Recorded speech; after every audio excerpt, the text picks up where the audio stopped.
old sinner. No chips left on this shoulder. No pride in growing older. But when your borrowed time is through, I'll be with you.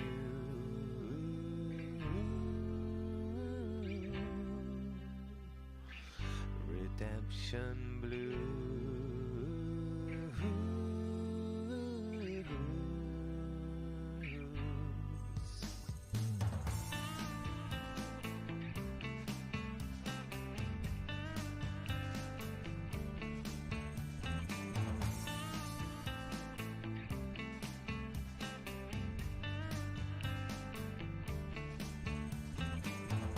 No man can truly outlast all the mistakes of his past. There's no haven here for me that's safe from my memories. But when your borrowed time is through, I'll be with you.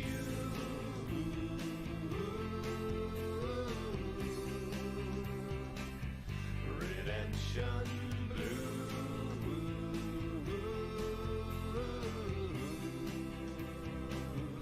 I'll be with you.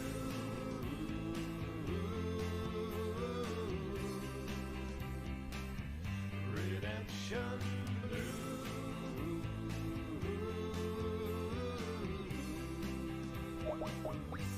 I'll be with you. Justice ain't no lady. She's a twisted, battered whore. Redemption, she's laying bruised and naked on a bloodstained wooden floor. I'll be with you. Our days are over. Time to change around these parts. Redemption. There ain't no more cowboys, only men with violent hearts. Redemption Blues.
sure things are the instincts inside of you. And time ain't your friend. Beauty always has to end. It's fine to be scared. We get here so unprepared. And when you think you've seen it all, every time you look around, life is gonna try to keep you down. Every time you look away, someone's gonna come lead you astray with a flick of a wrist and a wink of an eye, with a twist of a tail on the roll of a die. But keep your head held high.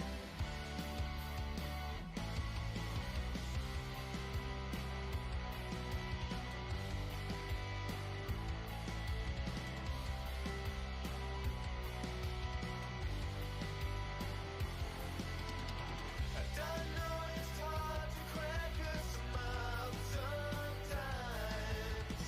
The panic drills its way into your mind.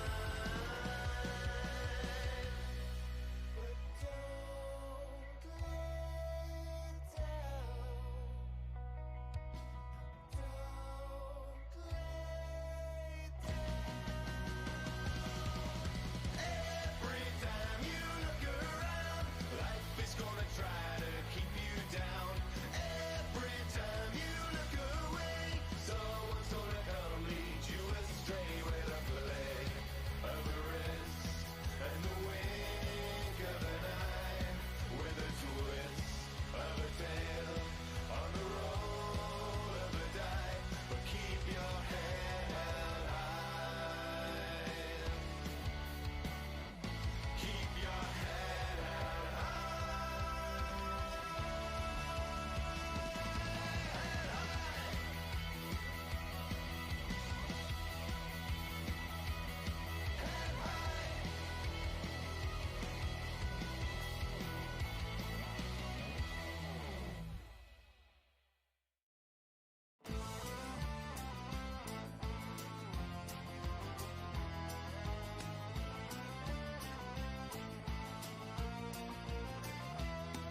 Throughout the crooked kingdoms, I watch the weather change.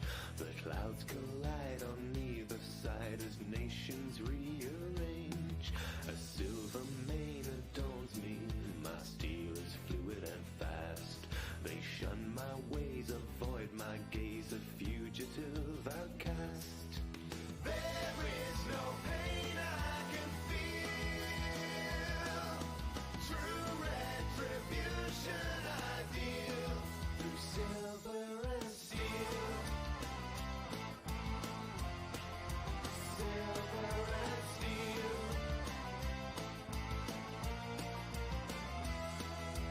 Deadly dark elixirs, caustic curdled sour. Wound and weave and carve and cleave, engulf my guts in power. By tome or trial I master the secrets of the beast. By trap or burst now be dispersed, from torment be released.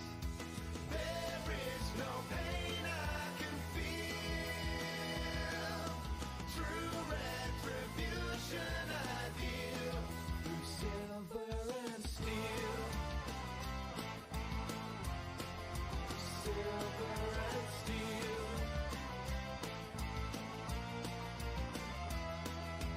Better make way when the winter comes, labor always thaw. Better make way when the winter comes, labor always thaw. I bear no love for counts or kings or nobles, taunts and tricks. I have no will to share their thrill for tiresome politics. I hunt my wayward memories for pieces of the past. As fragments fade, I clutch my blade and visit visions vast. There is no pain I can feel. True retribution I deal through silver and steel. Woo!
was out on the killing fields, fighting in the war to save my home from a foe that will never yield.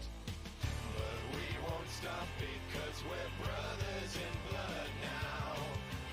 We'll meet again now at the end of the line.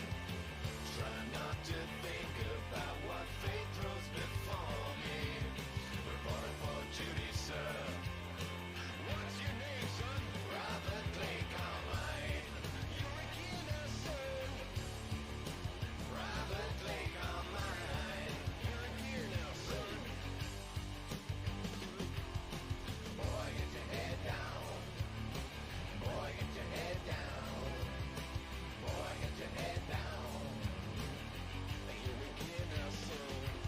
On a cold and cruel morning, under a burning sky, my brother ran, took a bullet to the head, never even got to say goodbye. The very next year, as the battle raged, got a letter from my brother Ben, signed by a Sergeant Phoenix. I knew I'd never see him again, no. But we won't stop because we're brothers in blood now. We'll meet again now at the end of the line. Try not to think about what fate throws before me. Reporting for duty, sir. What's your name, son? Robert Clay Carmine. You're a killer, son. Robert Clay Carmine. You're a killer now, son.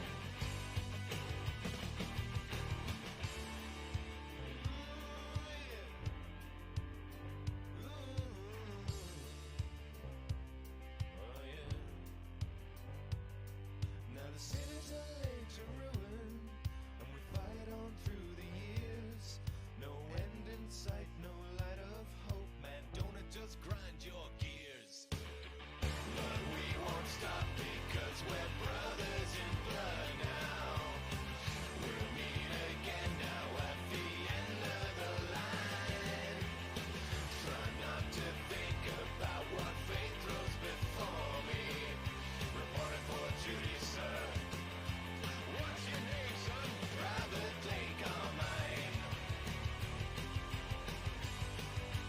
Robert Clay Carmine. You're a gear now, son. Robert Clay Carmine. Just grind your gears now. Robert Clay Carmine. Just grind your gears now. You're a gear now, son.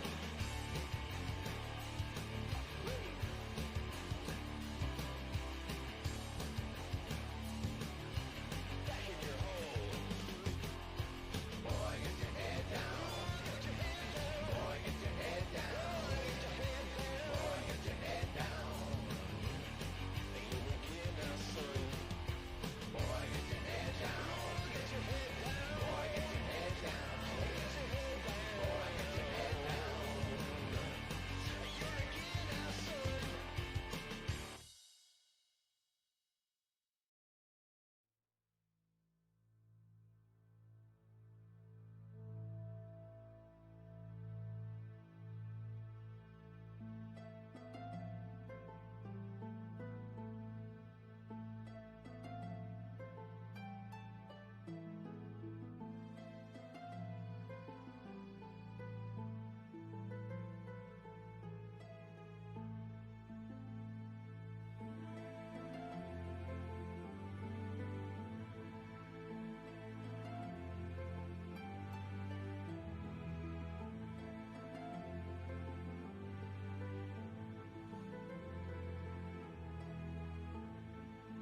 From the mists of the mountains, a deafening call bellows down over the plains.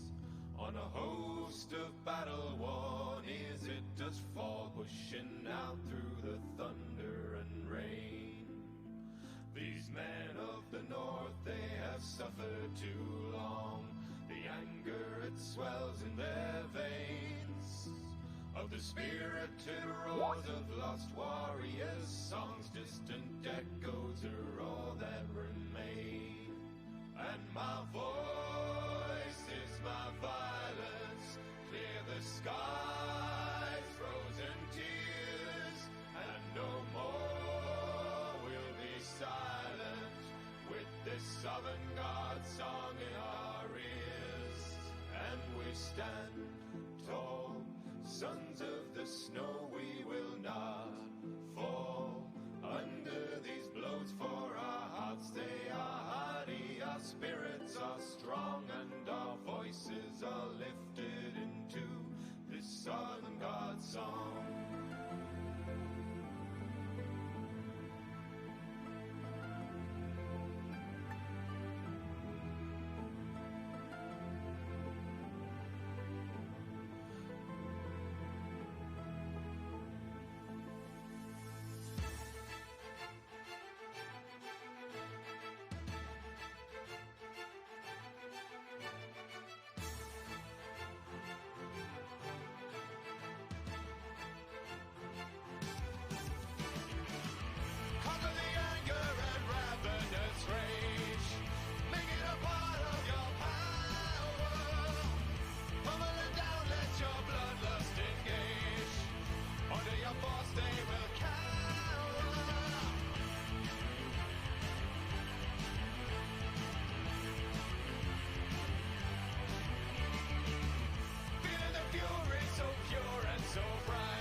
These perilous peaks on the rim of the sky are moving in the midst of the clouds drifting by. At the top of the world on a white doomful day, man of wisdom will show me the way. And we stand tall, sons of the snow, we will not fall under these blows, for our hearts they are hardy, our spirits are strong, and our voices are lifted into this avant-garde song.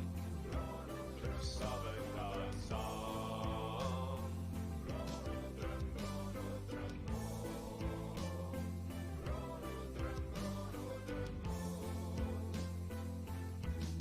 This avant-garde song.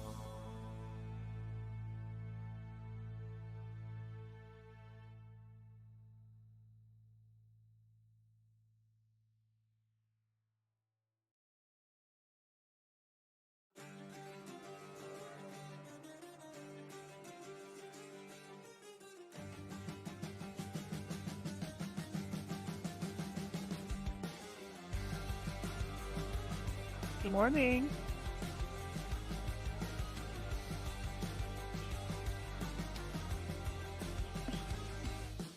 Long roads through the raging days, walk the world upon my weary way. Be stoned with the blade and phrase, far too long I've been a lonesome stray. These lines upon my brow, they beckon to me now. I follow the path so long. Can you hear me okay, Larry? I've weathered this tide through everything carried on. With strength in my stride, Okay, I just turned on my microphone. Hopefully everyone can hear us.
Hello, everyone. And I should turn my mic on so y'all can hear the budgie sounds, the pre-tour budgie noises.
berserk and starts walking places.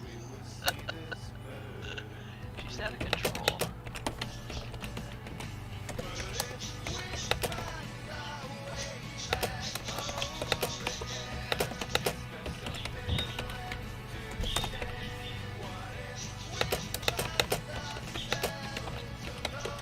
Morphex, you've said hello to the crowd yet?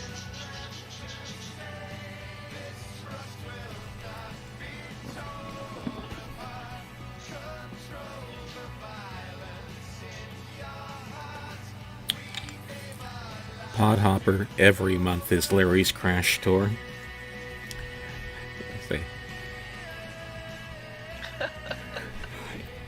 I don't think we've ever gotten through one without crashing at least once. We are prone to technical difficulties.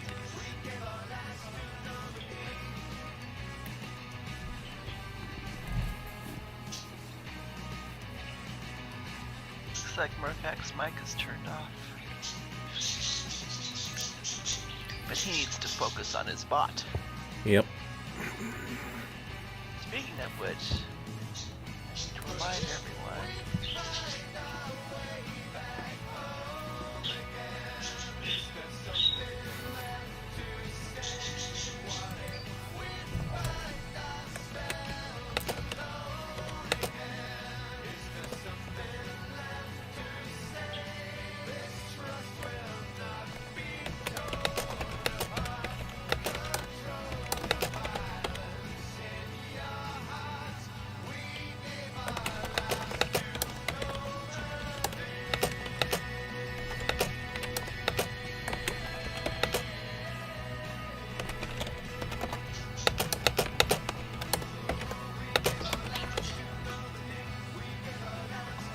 Shiloh.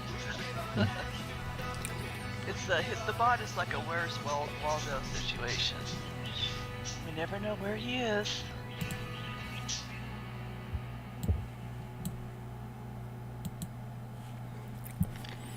And that is the end of the music, so we're ready to begin. All right, greetings everyone. Thank you all for coming. It's nice to see such a large crowd today. This will be actually our 14th tour of an approximately 24-month tour season. Today we'll be visiting multiple places. I'm not going to spoil it for you. Larry has also, I think, some extra videos in store for us on his Twitch channel. Has everyone buddied Mirrobot, and does everyone have access to Larry's Twitch channel? I'm going to type the link in the chat here.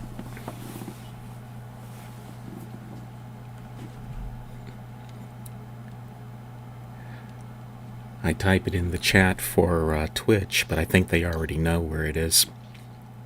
Okay, but I think we have some newcomers here. Welcome Hunt Zink, Callies, Spatzel, lots of newbies. Shiro Kagi, sorry if I butcher your Shiloh. names. Oh, Shiroikage. Oh, wait a minute. That's something different. Anathelia, Umoja. Lots of newbies. Oh, Shiroikage. Yeah, there you go. It means white shadow. Oh, really? Yeah. Wow. That's Japanese. Okay, well, yeah, it does sound Japanese. So at this time, if everyone has buddied Mirrobot and is looking at twitchtv.lwf58, we're going to be visiting multiple locations, as I said. When Larry gives the command, we're all going to be linking to wherever Mirrobot is by PMing the word link, L-I-N-K, to Mirrobot, and that will warp us all there. These ages are fairly small, so I don't think we'll get separated from each other too much. But if you do, you can just PM the words find Larry or find Susan to Mirrobot, and you will be instantly warped to us. Larry, do you have anything to add? No, not this time around. I think we're ready to go. Okay, and Mirpak's Now, ready? oh yeah, excuse me, I forgot to turn on the game.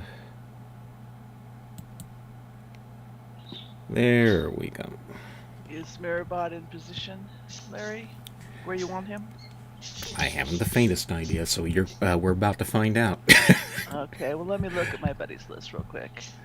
We don't want to I, end assu- up I assume that, hang on a sec. in the middle of the city. Oh no, whoops. It's easy enough. Okay, yeah, he's in one of them. Great. Alrighty, let's go ahead and PM the word link, Link, to Mirabot, please.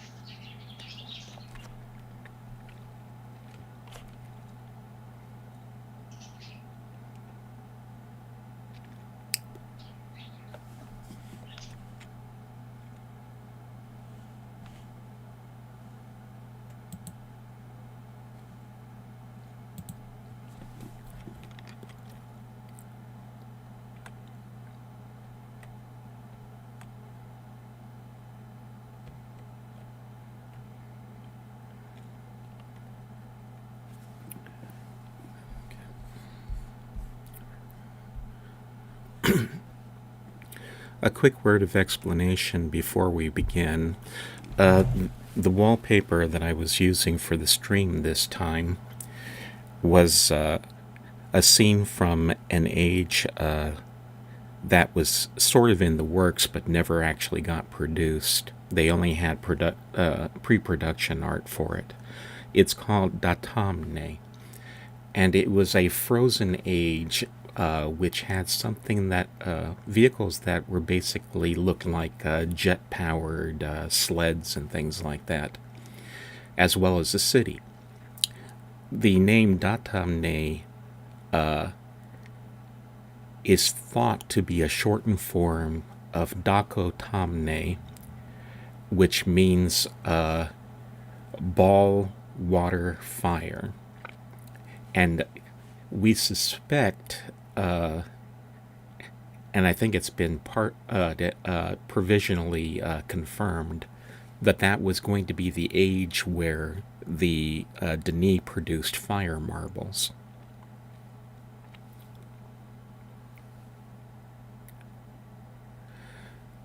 And then now, getting back to where we are, today we're going to be touring the Garden Ages.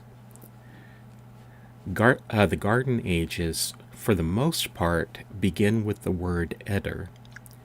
Eder means rest in Denis, but in the case of age names, it means a place to relax or take a break from ordinary life. When Renoref, the first king of Denis, wrote the Book of Earth, he chose the age to be in a cavern deep underground as a place where one could be surrounded by quiet and be undistracted by wind, weather, and the other wonders of life on a planet's surface.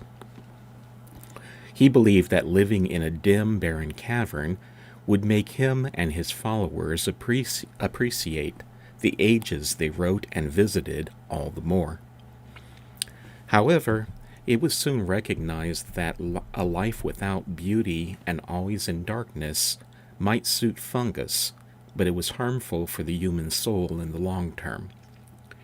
Their first solution was the creation of light gardens, artificial places where sculptures mimicked a natural environment. However, light gardens were only a partial solution. Places where a person could link to experience natural beauty were soon written, and many were shared in public linking book libraries and parks. The practice hit its height throughout the Denis century 8100, when so many Garden Ages were written that it was known thereafter as the Garden Age binge. It is thought that Eder Chemo was written early in the century and widely distributed. Later, that age was retired and other ages were distributed to replace it. such as Eder Dellen, where we are now, and Eder Zogel. Larry, if I could please interrupt you for a moment. There are about a dozen stragglers here in the hood. They're saying they're having a problem linking to Mirabot. He's obviously there with you in Dellen still, right? Yeah, I see him here. Hang on just one sec while I query him. Yeah, he's responding. So it should be okay. Okay. Are you in communication with Mirfak on? Yeah, he's Skype? he's responding to chat, Okay. and he just restarted the bot before the tour, so it should be in good order. Yeah, they're saying they can't link to him. Tell them to try using the word meet, M-E. Okay. Yeah, and M-E-E-T, and see whether or not that works.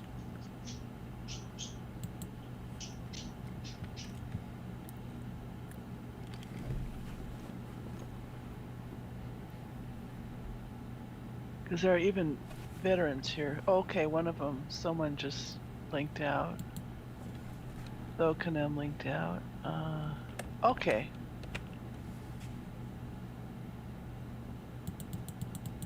We've got 7 left here, including myself.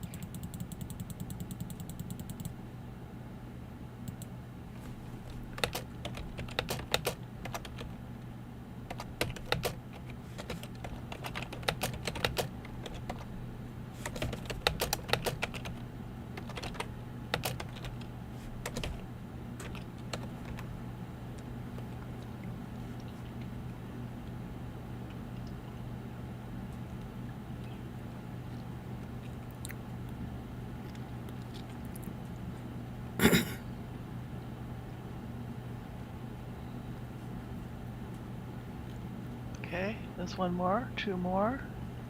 Okay. Maybe he was laggy, the bot. We're overworking him already. Okay. Anyway, to continue my talk, the word Eder is also used for another type of place, which are called Eder Tomanti. An Eder Toman is a place set aside where a traveler can stop to rest and sleep, and in that case, Eder Toman translates as rest house.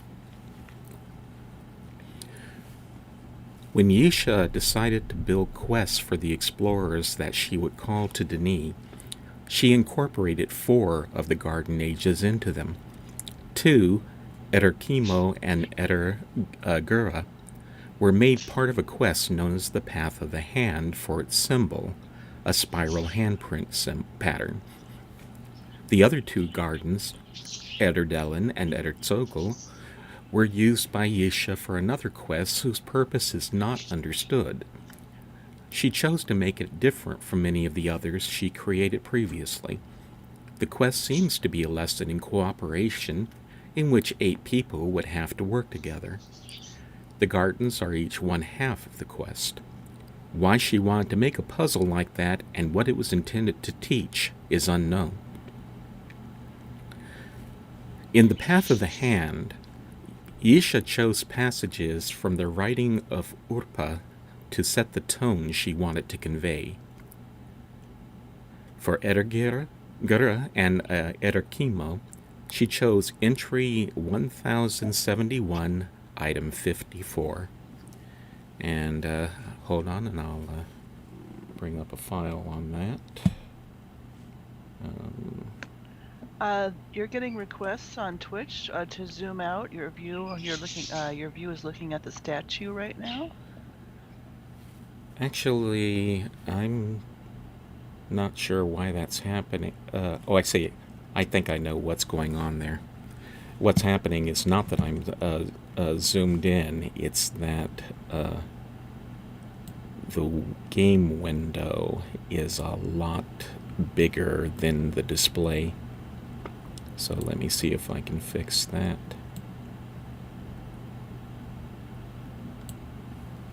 Hold on a So, let's see, game. Where are you, game? There you are. Yeah.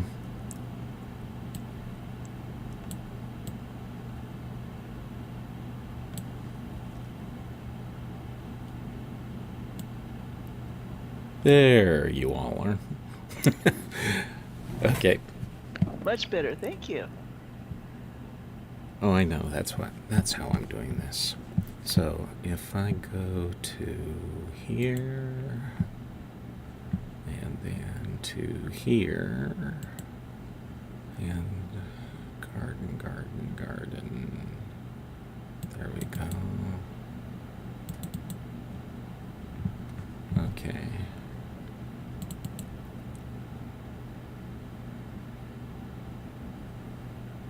When all is taken from one, the one hope that remains is what is given by another. Through this giving, both are redeemed. Okay. And that was the reading of from the writing of Urpa. When explorers passed through the Barrow door in Eterkimo, they were greeted by her voice telling them the lesson she wanted them to believe. And that was... Many stories were there for the Denis to learn from, but they didn't hear them. The ancient tales of Tuat's Ocean, or of course the story of King Shomat and his brothers, which even speaks of gardens and death. But no one truly listened. The garden ages of the proud are beautiful, but they are built on the backs of the least. The ages like Kimo and Gira are a sampling of the playthings of Denis. With disregard, the least were stripped from their homes. The lives in those ages were consumed and the Denis gave nothing back. And whatever is not given back will be taken.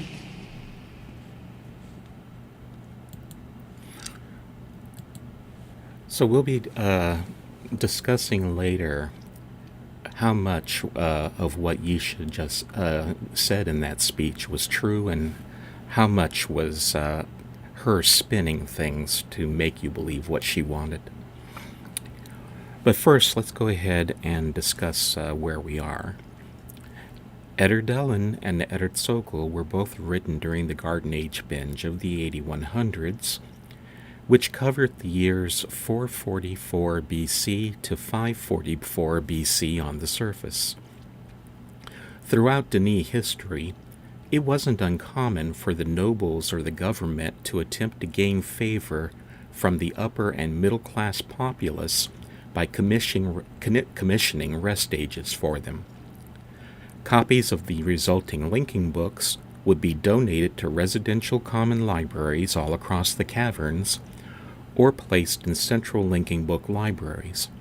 It's known, for example, that there was an island in the Denis Lake that was made into a park with several donated linking books to Garden Ages in it. The ferry boat system that had been approved by King Emin in the Denis year 5202 had a dock on that island. It is thought that Ederdelin and Edertsogul may have been written as replacements for Ederkimo, which had been retired and withdrawn from circulation around the time that they were approved for public use. Linking books to Ederdelin were placed in the residential neighborhoods on January 19th of 2007. At first, only about half of the neighborhoods were to have it, which would leave room for the Edertsogul books that were being released later. The DRC posted this announcement on viewers. The DRC is proud to announce the release of Ederdelin. You will notice that the book is not in every neighborhood. We must insist that you don't start new neighborhoods just to find one with a book. The next stage will be placed in neighborhoods that don't have an Ederdelin book. Feel free to find a public neighborhood or a friend that does have Ederdelin. We'll have the next stage out as soon as possible. The DRC. However, that caused negative explorer reaction to the announcement, and that caused them to recant the idea on the very same day, and the Eder-Dellen books were promptly placed in all of the residential neighborhoods, along with this announcement. In last-minute discussions, the DRC decided that placing Eder-Dellen in a percentage of the neighborhoods was ill-advised and problematic. As a result, we have decided to place the book in every neighborhood. We apologize for any confusion. As for the next stage, we'll discuss its distribution at a later time, the DRC. The books to Dellen were removed from circulation on May 19th of that same year and were replaced with books to Ederzogel. The Dellen books were redistributed May 31st to about half of the neighborhoods, beginning the more or less even distribution of both books that we have today. The stained glass panels for the books were not hung until September 11th of 2007, after a contest was run in which explorers were encouraged to contribute designs for them. Eder-Dellen was first seen in a key picture that was displayed on an imager during the first meeting of the DRC with the newly elected explorer community liaisons, and it was the first new age approved by the DRC after they returned to the cavern. So just what is Eder-Dellen? First off, the name of the age roughly means misty garden. Physically, Eder-Dellen is a rocky depression whose surrounding terrain is unknown because of the persistent mists shrouding it. It is divided into 3 sections with gazebos and seating nooks for privacy.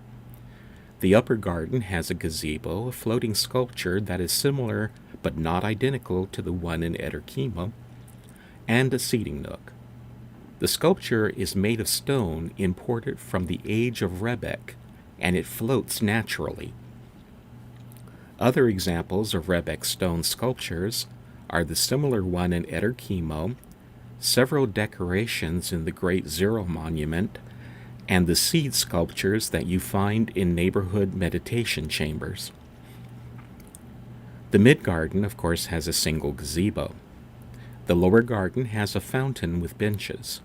Fountains are found in all 3 of the garden ages that were released by the DRC and were made in a standardized design.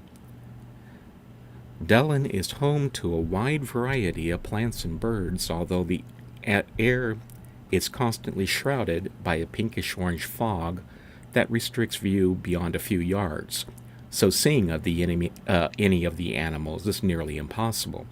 However, if you listen, you can make out the calls of 9 different species of birds, including crows and geese. Like all officially approved ages that passed inspection by the Guild of Maintainers back in the Denis era, this age has a maintainer's mark, which of course is just off to my side. Here.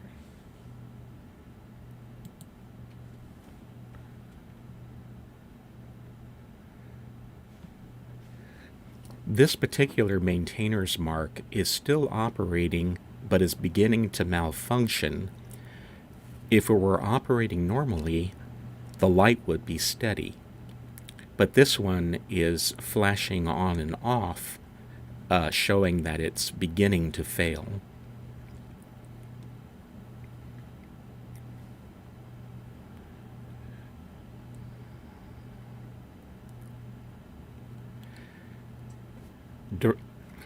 Dellen is perhaps the most serene of the garden ages that are available to explorers, with the possible exception of Durebo.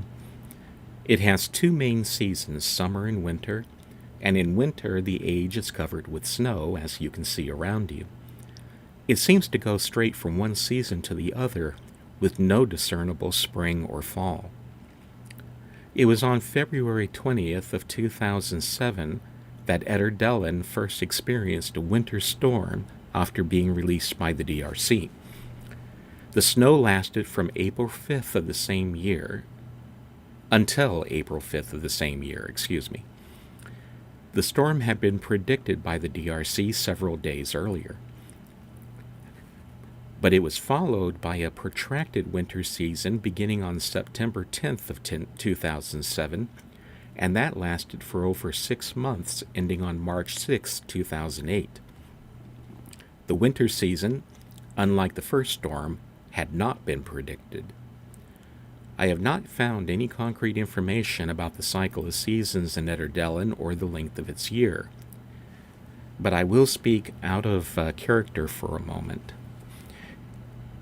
Unofficially, the winter season in Ederdelin begins when the scientist in control of it looks out the window of the office and sees the first snow of the season in Washington State.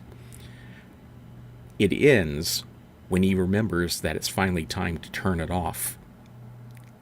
So it's not so unlike other functions in the game. It's completely manually controlled.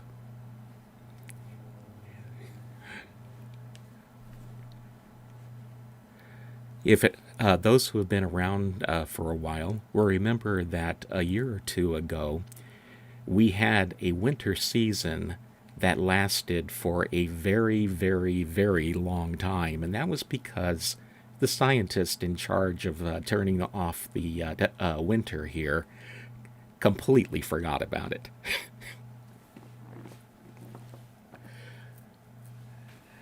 I'm going to go ahead and pause here. I believe that there have been several questions that I missed while I was reading my notes. Susan, do you know what they were? Well, I don't know if it was a question or a joke. Someone was asking a question why the ages were retired. Is it because people were tired? I don't know if that was a joke or a legitimate question. Well, we'll treat it more or less as a legit question, and the reason why ages would have been retired was just that. Because people got tired of them, and they just wanted to put something new in their place. Okay, if anyone else has a question that I missed, could you please retype it in the chat?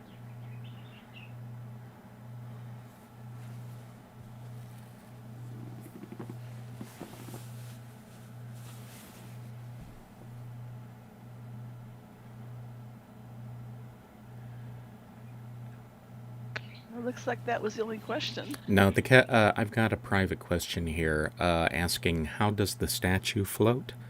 I did mention that earlier. It is a type of naturally floating rock, the physics of which we do not understand.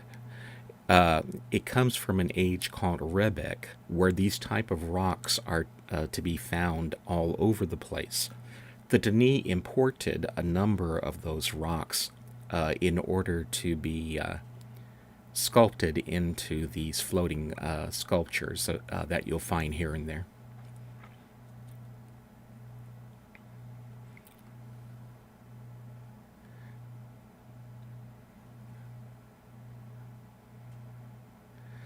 No, there's that. First off, we don't have all that much information about Rebek in the first place, other than the fact that it had these rocks. There was a native population that was killed off, and a few other tidbits like that. We'll be talking a little bit more about it later. When Larry uses the word scientist, it isn't scientist like science, it's Cyan, the company name, Tist.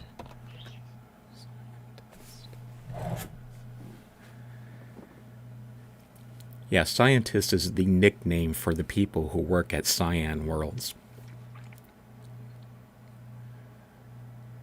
Someone asked about flood control because we're surrounded by rocks and water. No idea. But to getting there, as far as linking huge rocks, precisely, in order to link something from one age to another, one of the rules of Denis writing is that physical contact has to be made between the linking panel and a living being. And that living being can take along anything that it can carry. In this particular case, if a man can't carry something big, then your guess is entirely right. You put it on the back of an animal and then touch a part of the animal to the linking panel.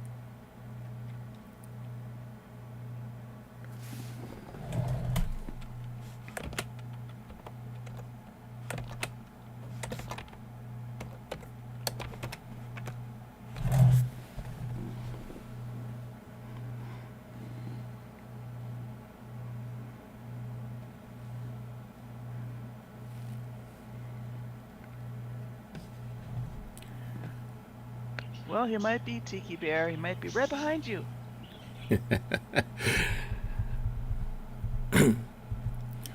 Okay, are we just about done with the questions?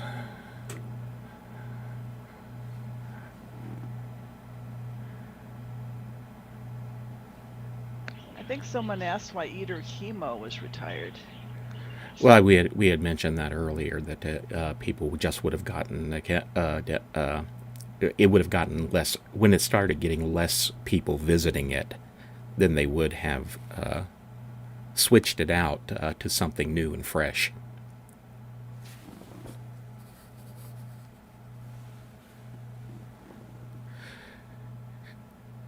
Getting back to the tour again. There's one of the reasons why this is one of my absolute favorite ages is because of the plant life here. Many of the ages are cross-dimensional versions of Earth. The plant life in various ages is often recognizable as being the same as earthly varieties, or at least closely related. This is especially true in Ederdellan, where many of the plants are ones that can be found in your local garden shops. The ground here is covered in bluegrass and a soft leafy plant that I can't identify. And you'll notice that many of the leaves are maple that also cover the ground. These are the two plants that are identified in DRC documentation. There are two plants identified in DRC documentation. The first is a variation of maple tree with 5-lobed compound leaves, and that would be the ones with the red branches, red leaves, like this one over here. The one right to the left of the statue. Yeah, just to the left of this floating sculpture, we have this one here. And this is a Japanese maple, officially known as Acer palmatum.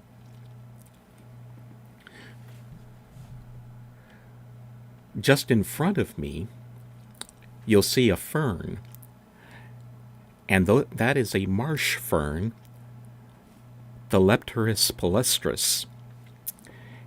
And those are a common plant in many other ages where there's reasonably wet ground. One of the more spectacular plants here, if you look around you where you're sitting, those silvery purplish plants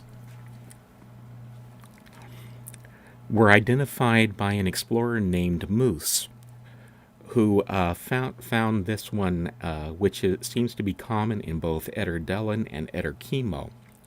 And that plant is called Persian shield,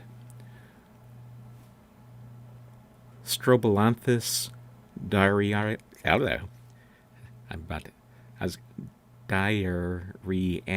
Diarrheanus. I had diarrhea of the mouth trying to say that. On Earth, it's native to Burma. Persian shield has 8-inch long leaves that are iridescent shades of purple, lilac, and pink, with purple maroon on the undersides. The foliage looks like it has a light coating of silver.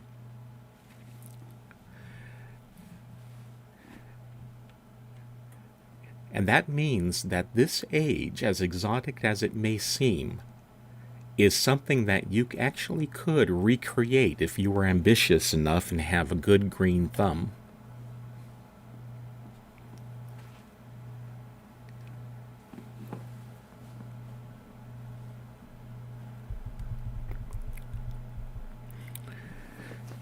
An explorer named Calamus once had an interview with Dr. Kodama regarding Eder-Dellen.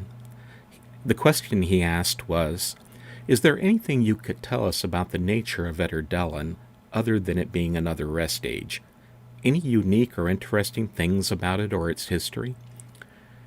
Dr. Kodama replied, "Not especially. The Denis had quite a few ages that seem to have been written for the same reason parks are created in cities, places to relax. I'm not sure there is much more to its background, at least not that I know of currently." Do we have any questions about Eder-Dellen in particular now? Well, they're wondering what type of trees the tall ones are, and I said pine trees, but no, they have leafy foliage, not pine needles. Let me switch views here. Yeah, I haven't identified those trees myself. But yes, those are... No, I take that back. Those are maple trees. If you look up at the foliage, you can make out the shapes of the leaves. And that would also explain why there's so many five-lobed maple trees on the maple leaves floating down to the ground and covering it. Murphak, can you take away the snow so that we can see the ground cover?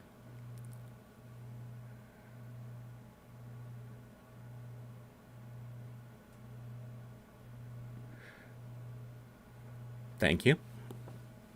So yeah, if you look around at the at the open patches of grass, here and there, especially under the trees, you should see that there are maple leaves lying on the ground.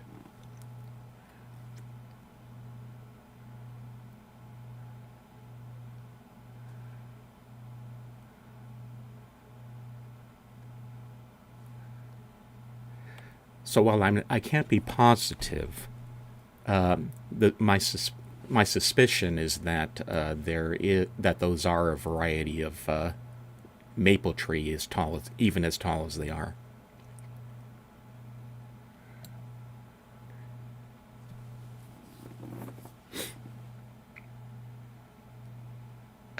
Yeah, the winter and summer Dellen seasons, they do not coordinate with Earth seasons, correct? No. As I mentioned, typically winter here might last upwards of 6 months, but it's really out of character. It's determined by just the first snowfall in Washington State, and then they shut it off whenever they feel like shutting it off.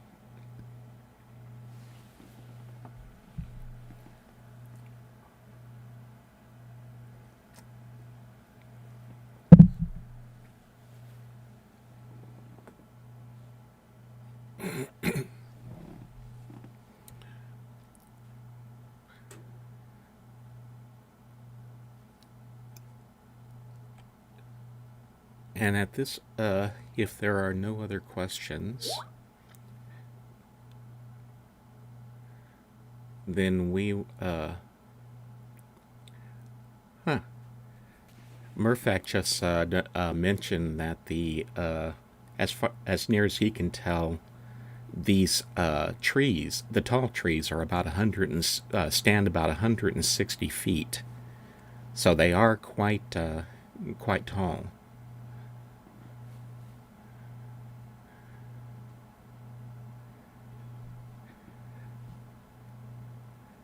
Anyway, our next destination is going to be Edertsogul, so Murphak, if you can take us there, we shall get on with things.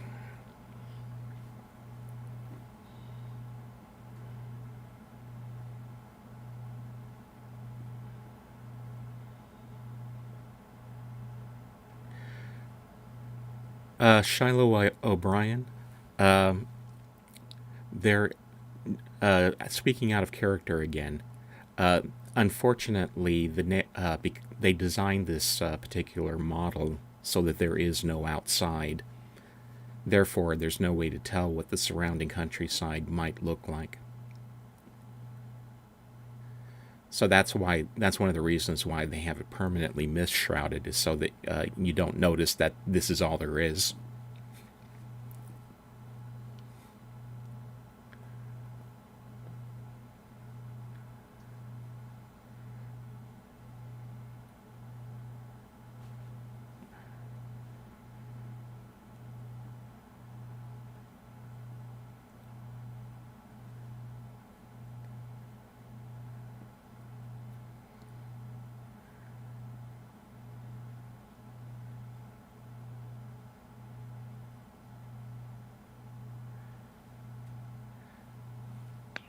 I think Murphac's gonna warp us all there.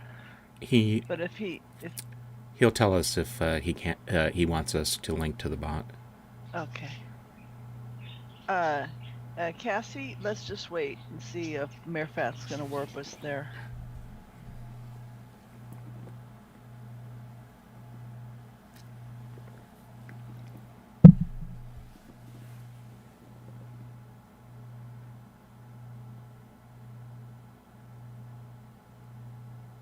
Someone is asking, was it Rawa who was in charge of changing the weather? No, although he actually does have a responsibility. Anytime that you see a new name on the Explorer's monument near the Kahlo pub on Agra Island, it's because Rawa put it there. He's the one who is responsible for maintaining that list.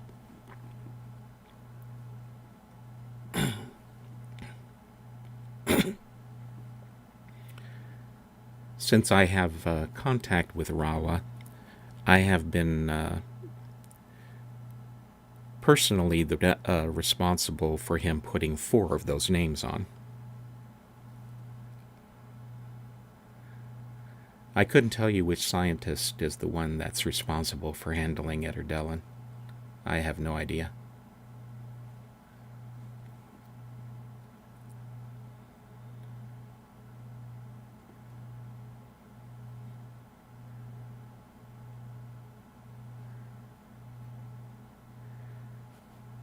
Okay, he hasn't warped us over there, so I'm going to assume that we should just go ahead and link to it.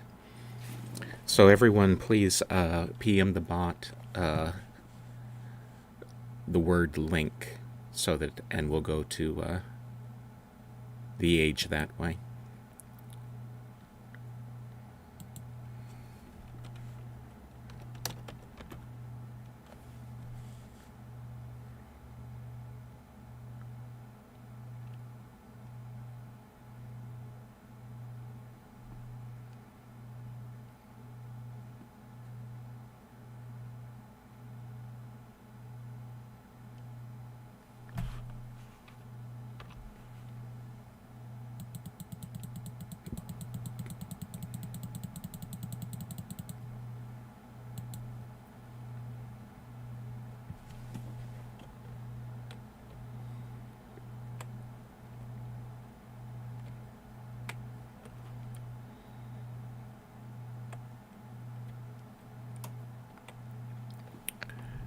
Okay, only 4 more. And while that's happening, I'll go ahead and continue speaking. The name Edertsogul roughly means sunny garden in Denis, and the DRC gave it final approval on February 14th of 2007. It first appeared in residential neighborhoods on May 19th, where it temporarily replaced all of the Etterdellan books. There is very little mention of the event in DRC announcements or interviews. Tsogul is one of 5 garden ages that explorers have access to, although one is not available to us through our current system of linking. The gardens are Etterdellan, Ettergura, Etterkemo, Ettertsogul, and Durebo. Tsogol is a depression in what appears to be a wide mountain valley, and is surrounded by mountains that are visible in the distance. The garden is overgrown now, but in its heyday the grass was probably a well-maintained lawn. With its shallow pools and cloudless sky, this age might well have been a place for parents to bring their children to get some sunshine and to splash in the shallow ponds. Unlike the more formal Delin and Chemo, there are fewer seating areas, which adds to the idea that it was meant to be a place for kids to run and play. It might even have been used for family picnics.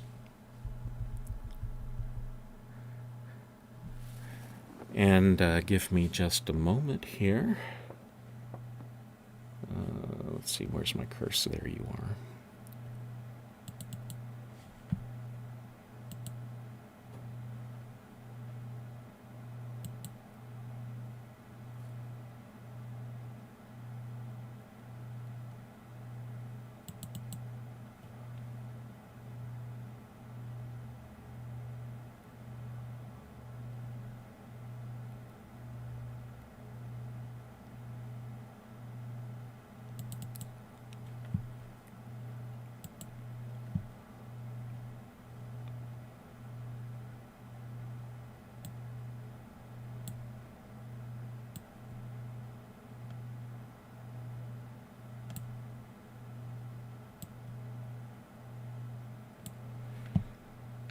If anyone Okay. would like to take key photos of these tours, I can post one of them on the imager in the hood. Okay. If you will all switch over to the to your web browsers and look at the stream for a moment, I've put up a picture of what the outside of Erzurum looks like, what the wider world is like outside.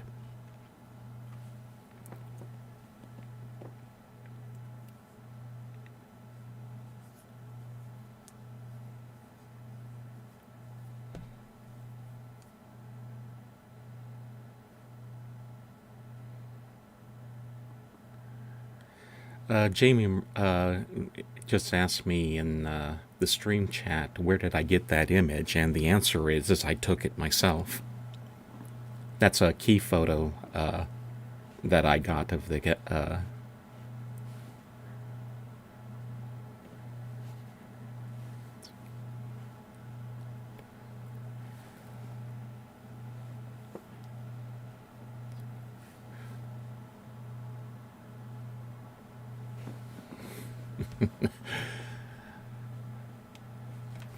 Anyway, getting back to things, let's take this image down.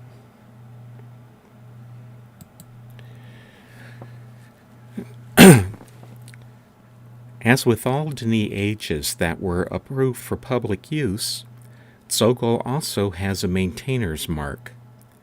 This one is actually located underwater in the pond farthest from the Lincoln area. The other unusual thing about this age is that while it has the same courtyard and fountain that you find in Chemo and Delin, for some reason they moved the fountain from the courtyard and over to the middle of one of the ponds.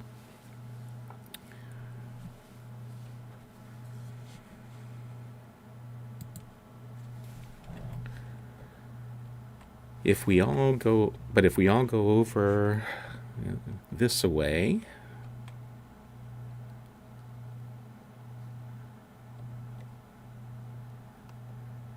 back into the corner here,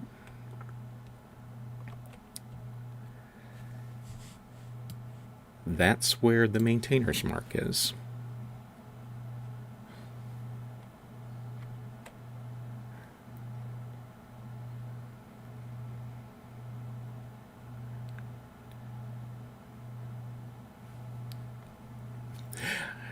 Jamie, you can't say you found it before me when I told you where it was.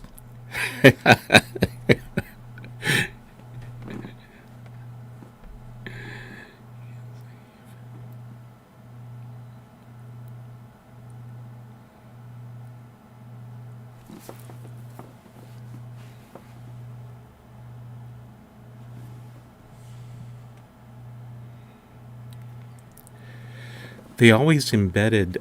the maintainer's marks are set on spikes that were always driven into solid rock, which is why you see the cracks around it. Then the maintainer's mark device itself would be bolted onto the top of that spike.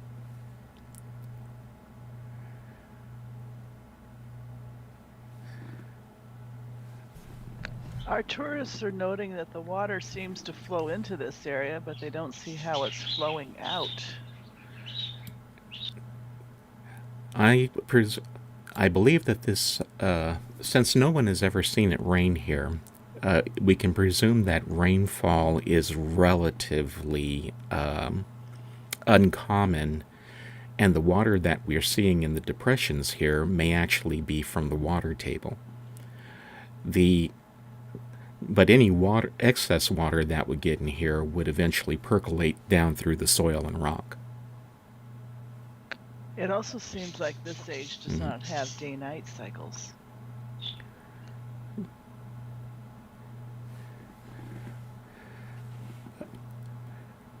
Pink elephant, the spike is driven into the rock, so of course you wouldn't see it. However, if you do want to see what the spikes that the markers are attached to look like, go to Garrison. When you go into the first room to the right of where you enter, behind the there is a whole bunch of these spikes lying on the floor in there.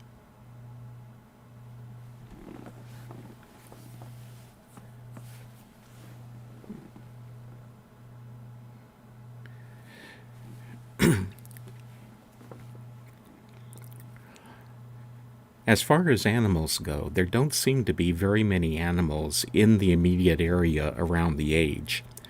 The only calls that are discernible are cicadas and a variety of unidentified birds.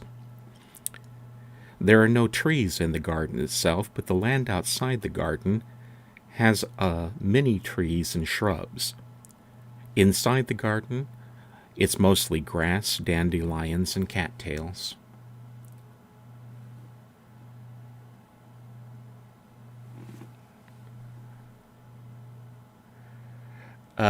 Officially, it's spelled without an H.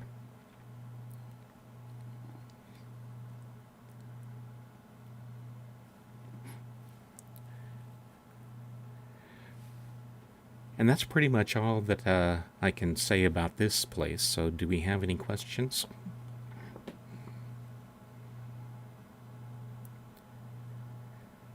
Thankfully, the Denis seemed to have written the mosquitoes out.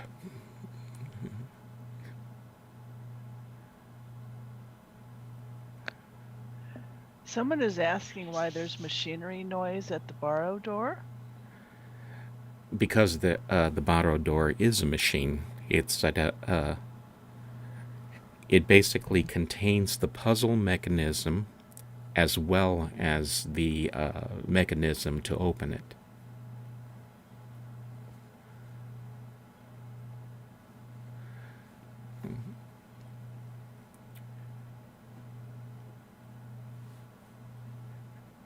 Now, let's see, any other questions before we move on?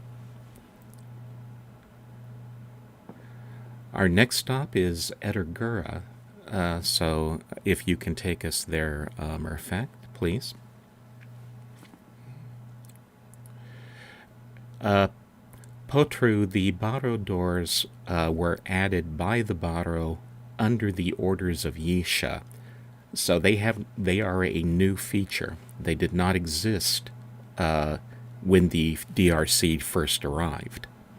As a matter of fact, the one in Ederkimo was one of the first gardens that they began restoring. It was given to goodness, my mind's going blank on the guy's name.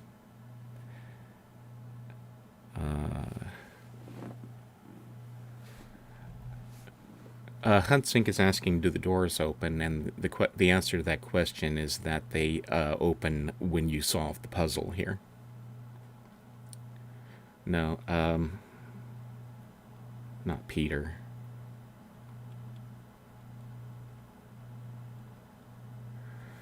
Hee hee.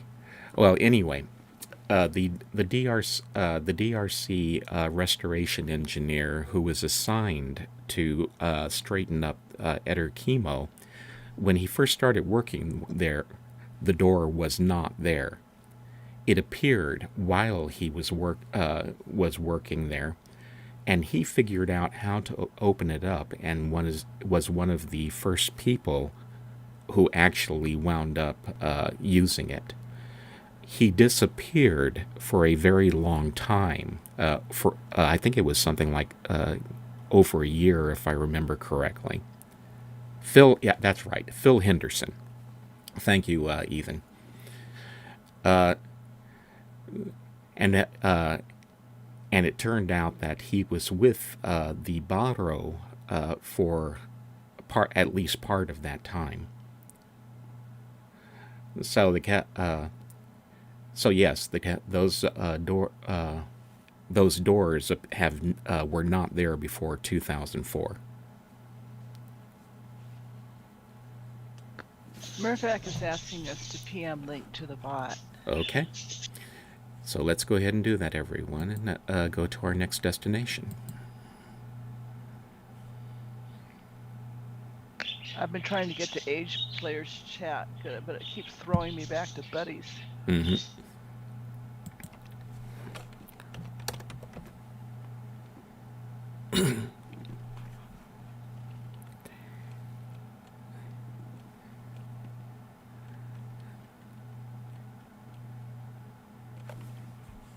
Yeah, Malum, I see you asked a question about a stream. I don't know which one you're referring to, but unfortunately I think we need to move on with the tour because we're already halfway into it. Maybe Larry can get to that later.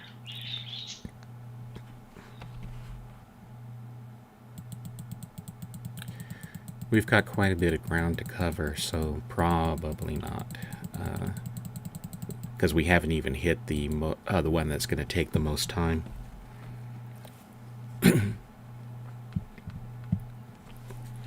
So sorry, Malum. Okay.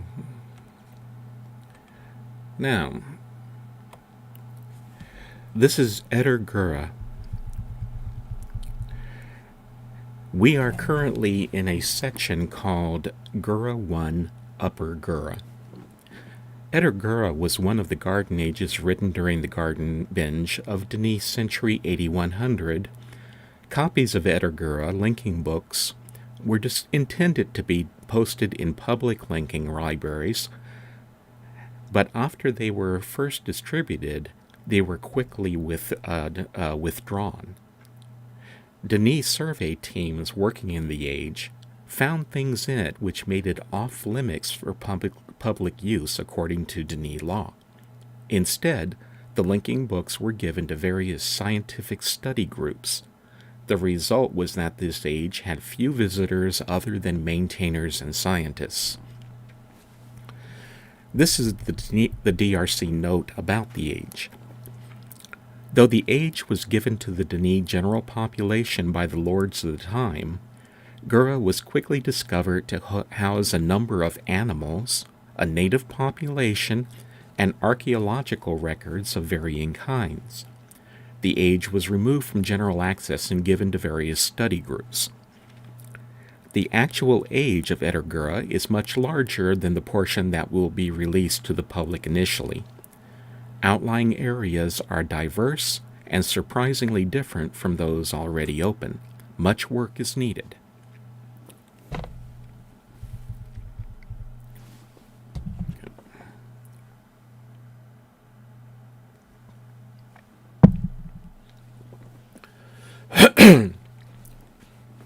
Eder Gura is one of the few ages that explorers can access that has a recognizable day and night. The entire cycle takes 10 hours. It also has 2 moons which are very bright, so nighttime would be considered twilight on other worlds. When you link in, you arrive here in Gira 1, the open part of the age. Gira 1 is, Gura 1, excuse me, I keep mispronouncing that, is divided into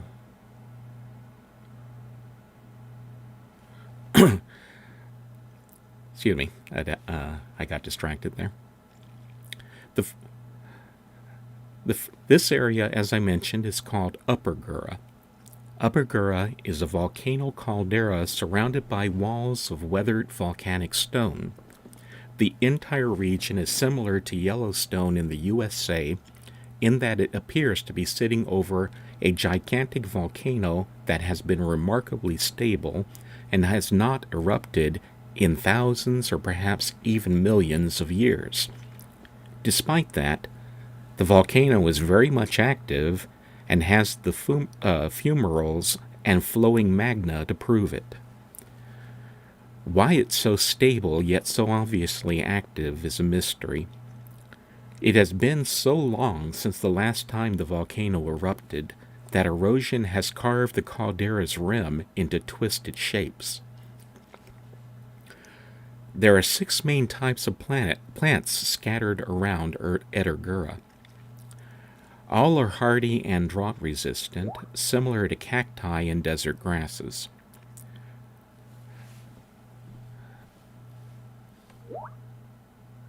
Looking right over here,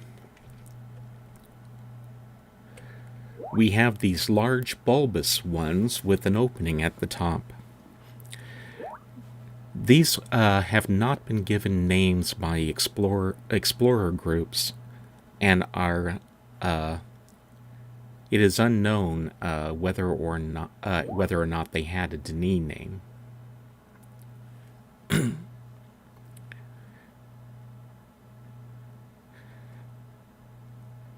But we do suspect that it's a type of pitcher plant, which supplements poor soil by trapping insects and small animals and then digesting them. You'll see 2 types of grass around here, a hardy type that grows in clumps and often sprouts from the walls of the caldera, and another type that grows as scattered single blades on the ground. At my feet, there is an unidentified, plant, as well as an unidentified vine with thorns on it.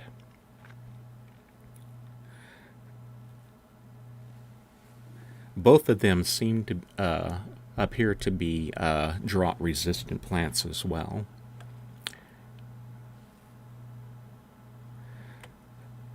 We're going to walk up to the upper part of the volcano caldera here.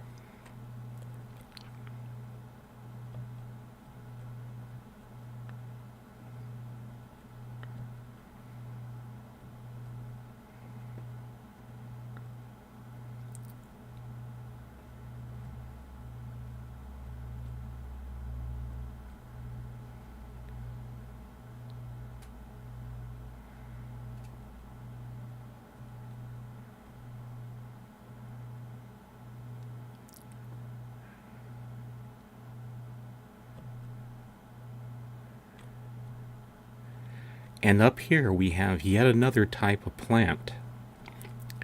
But this is one that you could own yourself, or at least a version of it.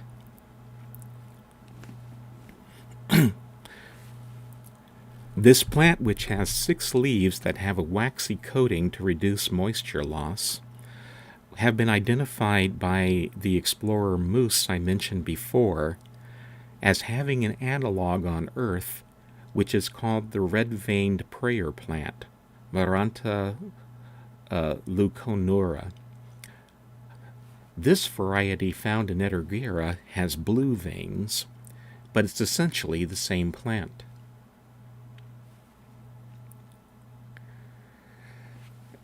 From up here, if you look across and over in that direction,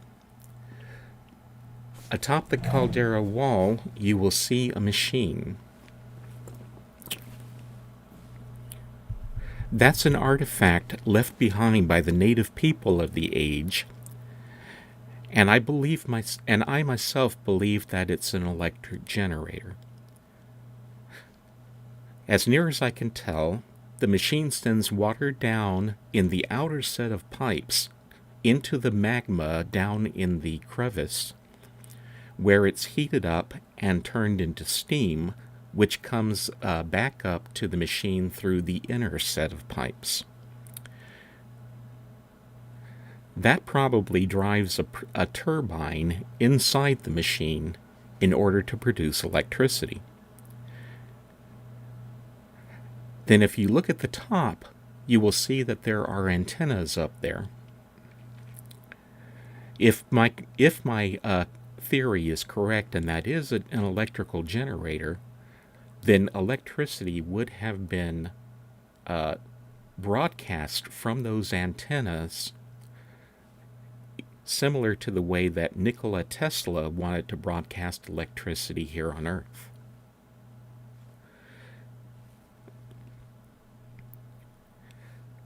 One of the reasons why I believe that is because if we then continue along the pathway and go down,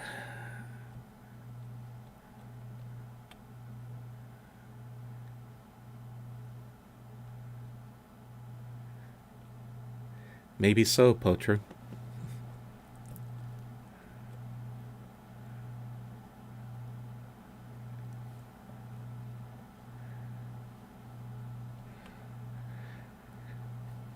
And we go across the natural arch, we find another set of antennas, which I believe were used to rebroadcast electricity from the generator farther down into the lower part of Edagura.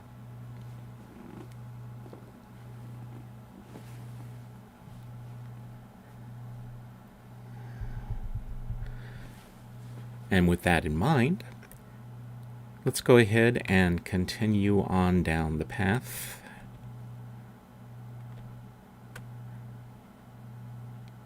If anyone if you're straying behind, just PM find Susan or find Larry to the bot.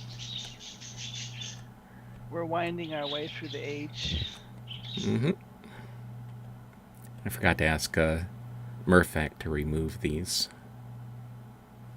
Let's see.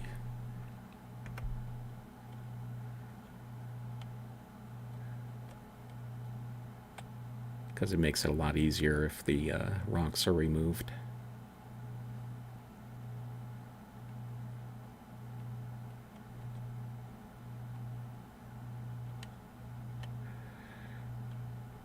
Murphak, can you either remove the rocks or warp us across them into Lower Gura?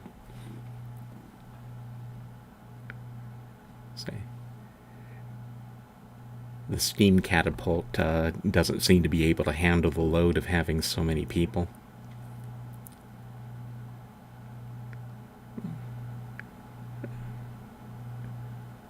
Oh, never mind, it's working again. Ah, there we go, thank you. That's much easier.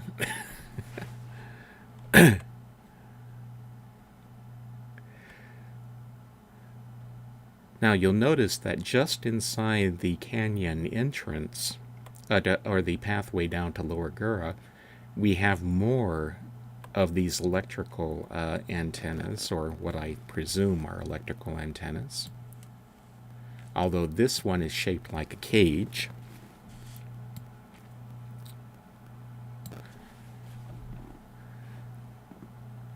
And then if we continue on, you'll see that there is another cage set up, as well as a framework surrounding the pedestal over here, which also have those antennae on top of them.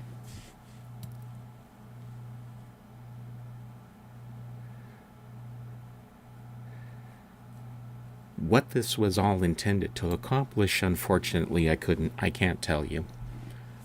I can only presume the purpose of what I think is a generator, and that it broadcasts power down here.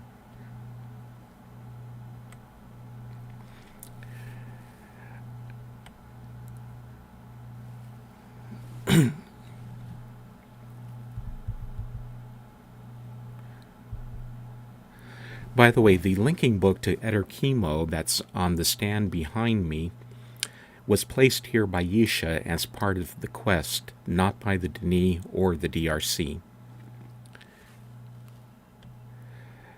If you continue past this large bone down the stream, you will be able to see the best view of the outside world that we have available.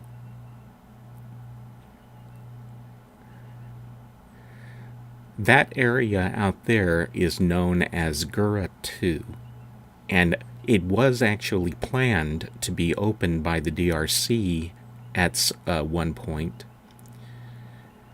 However, that never happened because the DRC ran out of funding before they could accomplish it.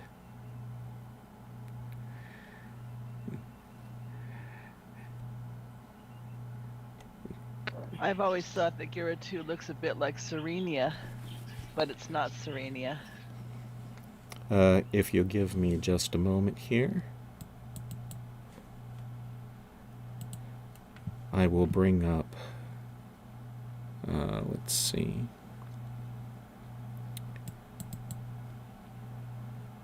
Okay.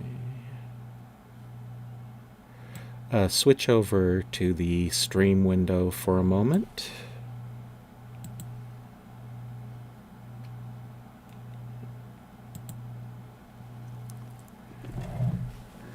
And I have a picture up of what it looks like if we were able to get over the canyon and actually get outside into Gura 2.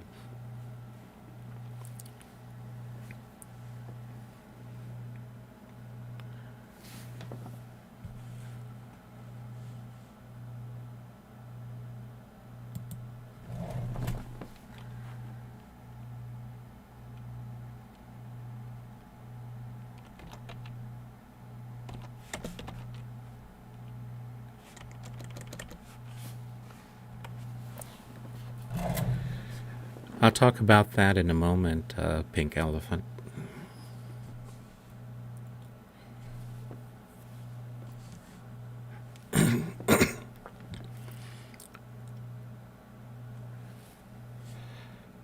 Now, I'm going to show you a couple of one or two more images here.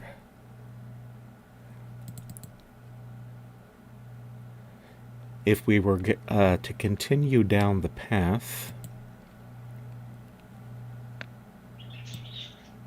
Someone's asking what the pond below the waterfall was used for. I don't think it was used for anything really. It's just the end of a waterfall. It's the end of a waterfall.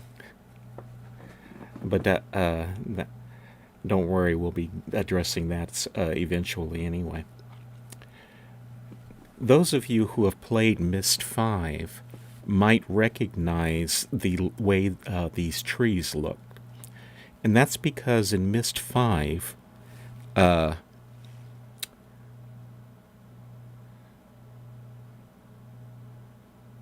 goodness, again, my mind's going blank again. But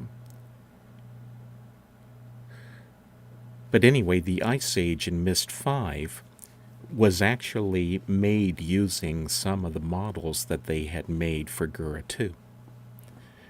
Specifically the trees. And so if the resemblance that you see in of the trees in this picture to the trees in Myst 5 are not coincidental.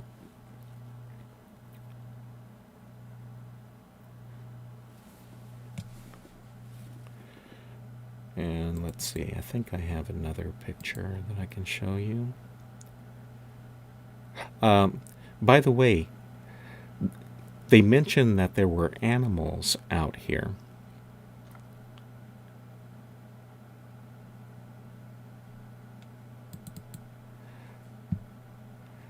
The animals were quite peculiar in that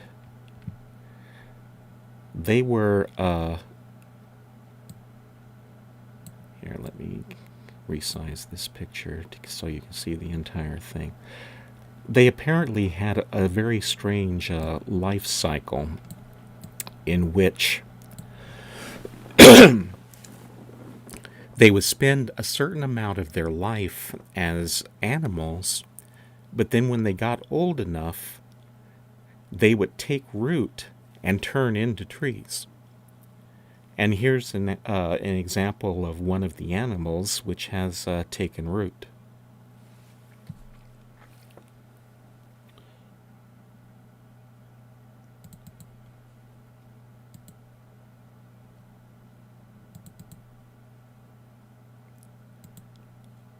And here's another one which is a little farther along in the process and has already began to sprout branches.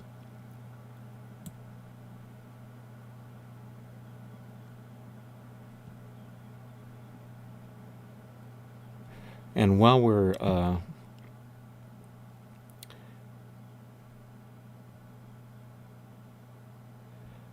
on the subject, there's one more image I think I'd like to show you before we go back to the stream or the game window, and that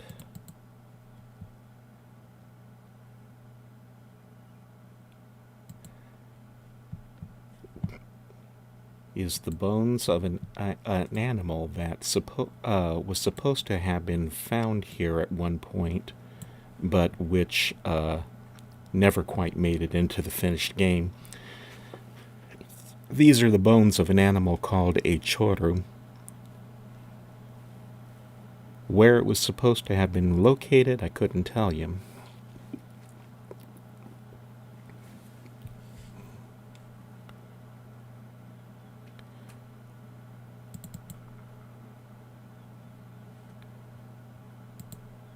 Where did you get that picture, Larry? These are all from concept art that were released by Cyan.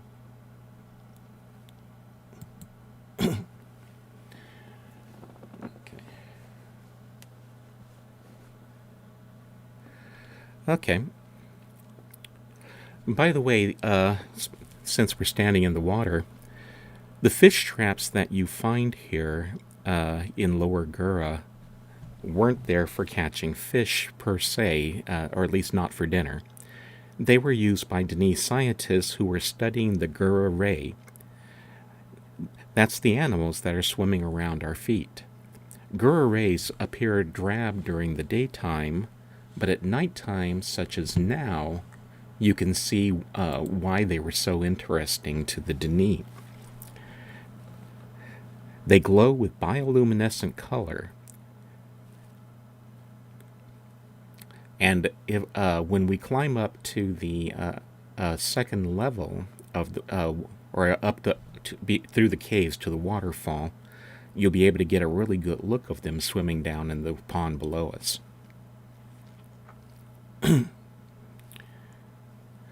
Now, somebody was asking about the bones here. And the answer to that is that we have no idea what animals they belong to. The only thing that we can guess is that either these animals died and then lava flowed in and half buried them, or they were completely covered by the lava and were exposed by millions of years of wind and rain. Android is saying asking if they're a giant wark, and the answer is no. However, that's a very ironic or funny thing for him to say, because the secret behind this age is that this was originally going to be the entrance to the Denis Caverns in Denis in Real Time, the predecessor to Uru. And this was going to be where we started out instead of in the Cleft Desert. And so the bones that you walk through when you're coming down through the canyon here were originally the Wark skeleton that you now find near the cleft. And so they kept the bone motif by just changing it from the Wark bones into the bones that we have now.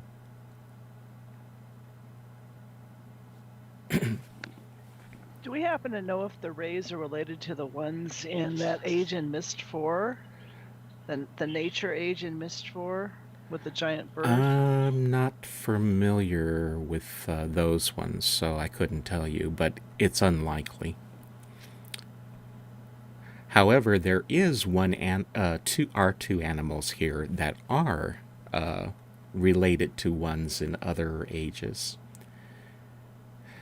If you look up above us here in Lower Gura, or out across the gap, you'll see that there are two birds flying patrols out there.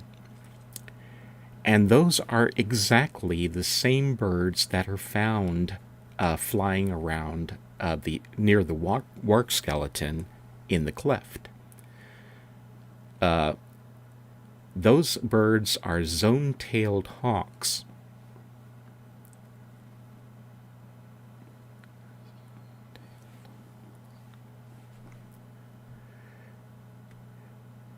Since the zone-tailed hawks are native to Earth, we can only guess that somehow some of them were imported here, or else this is some variation of the Earth in which the hawks still appear naturally the same way they are on Earth.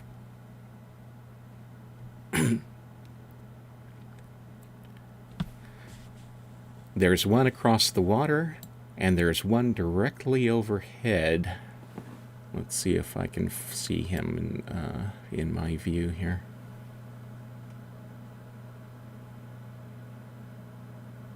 Okay, I guess it's too dark to see him. In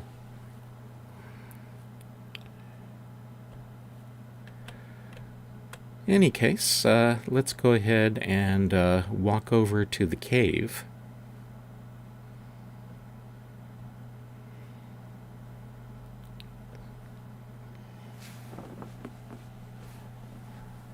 Have you shown us your huge mug of coffee yet?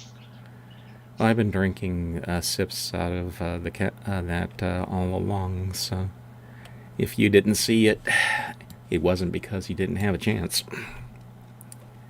I'm too busy herding cats. Okay. Now, inside the cave, we find lamps which are called steam lamps. And these are most likely to have been made by the age's natives. I surmise that the way they work is by drawing burnable vapors from the volcanic fumaroles. They are a remarkably resilient form of lighting and are still in perfect working order long after the area was abandoned. They're called steam lamps because they give off steam as a byproduct when lit, which would...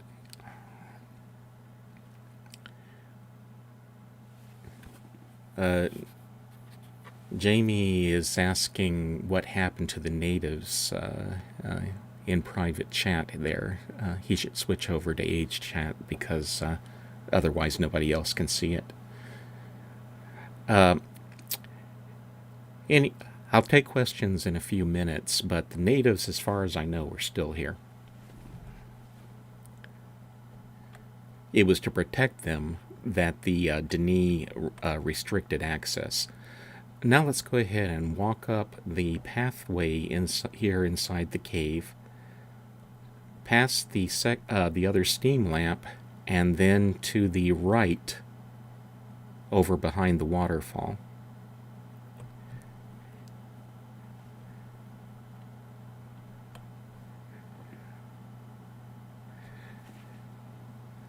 In this room, we will find the maintainer's mark for this age.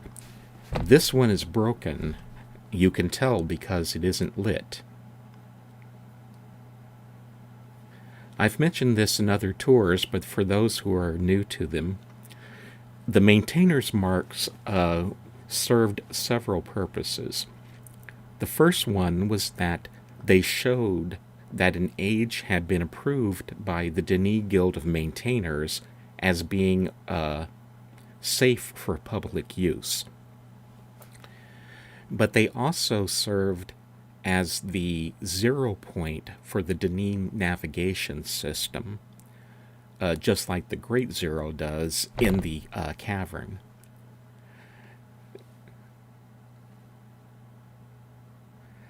However, our keys are not able to tap into them, so that's why if you open up your key, you will not see a Denis coordinate for where we are right now.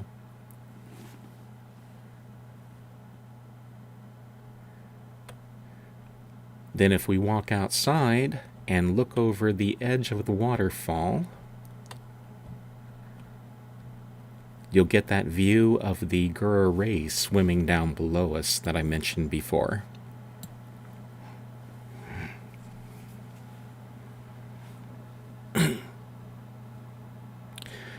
The caves of Lower Gura, by the way, are natural and were formed by lava flow and erosion. It isn't known why the natives placed the steam lamps in them, but the Denis used those caves for storing equipment.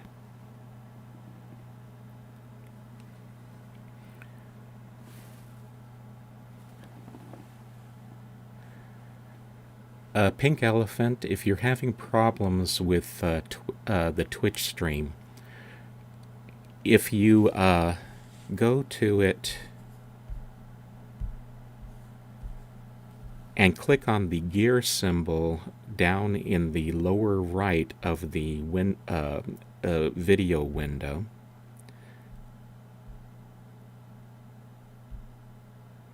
and then click on Advanced, and turn off low latency.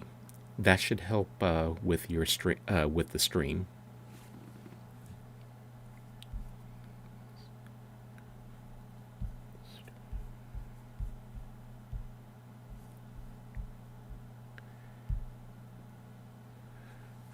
Okay. Now, Murphak, can you take us down to that space below the last waterfall?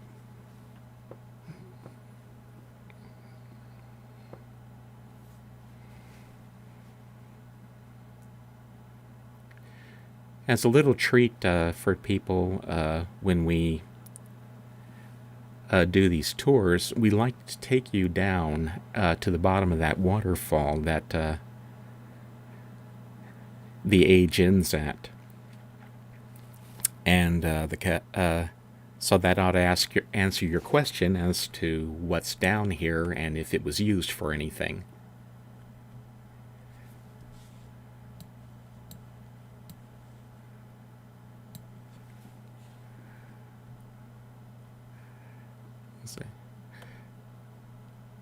By the way, don't ever kick a fish trap down here in your own personal eater, Gura. You'll never get it back.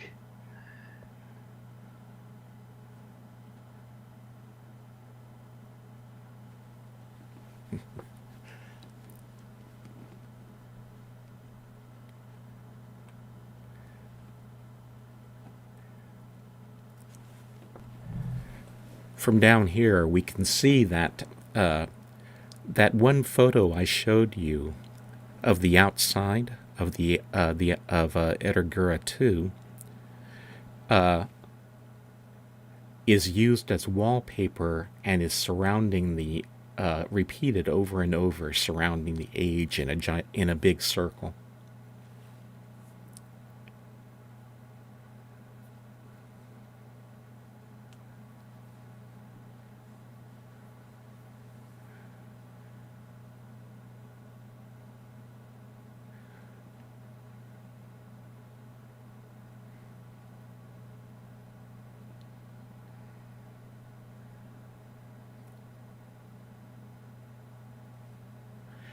Okay, I will pause here for a moment to so that if there are any questions, please ask them now.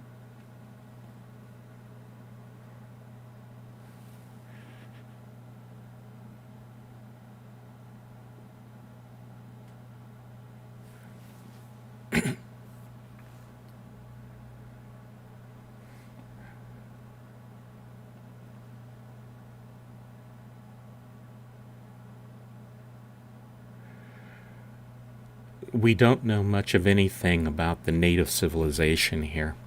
That presumably would have been covered if Gura 2 had ever been open to us as players.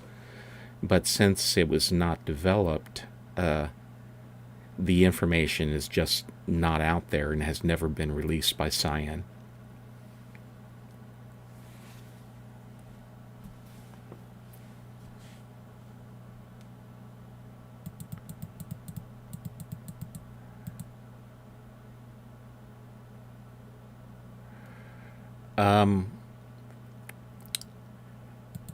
Let's see that.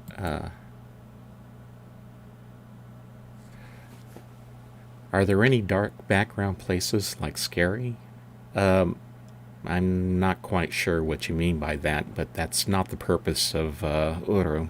It's a puzzle game, not a thriller. Are there any unapproved ages in the game? And the answer to that is technically several.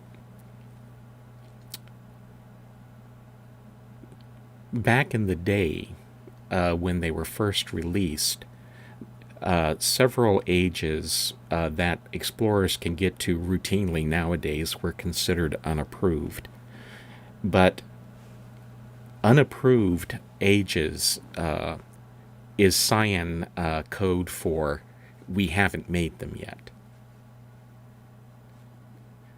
And as far as that goes, there is a very long list of unapproved or unreleased ages that Cyan had originally planned to make.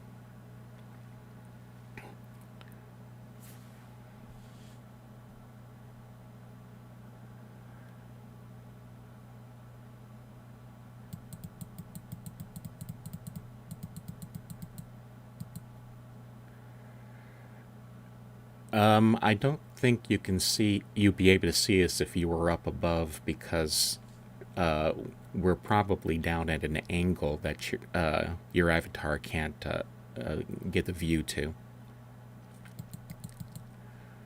Oh, Darlene's on? Welcome, Darlene. Nice to see you.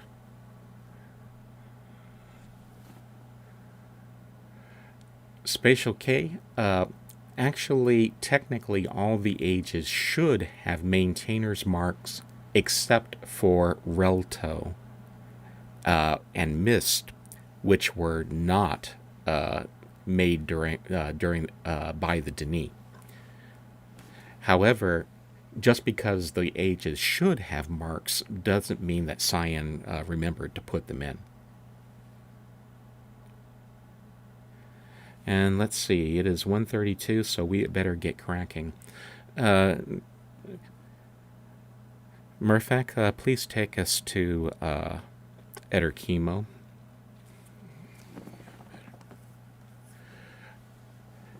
Fan ages are another story.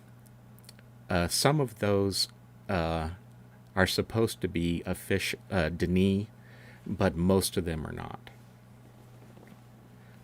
And fans almost never remember to put a maintainer mark in them.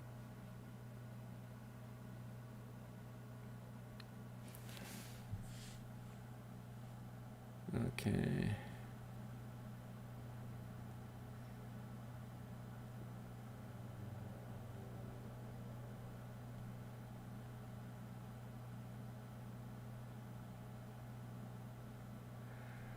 Tiana and Catherine co-wrote Myst.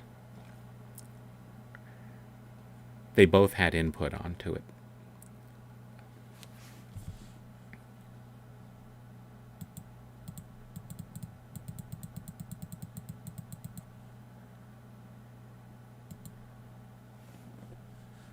I just net 6'd, so I'll be back in a moment.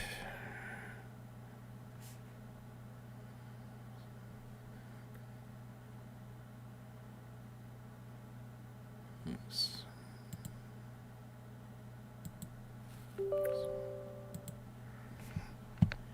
And I just got a call stack error. Yep. I think we'll see if we were the only ones. Somehow I doubt that.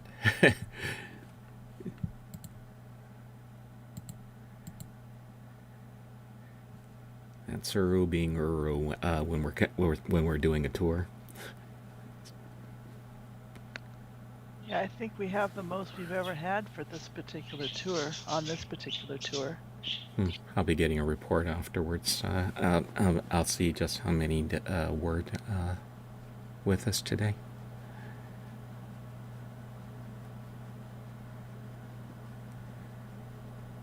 Okay, Explorer.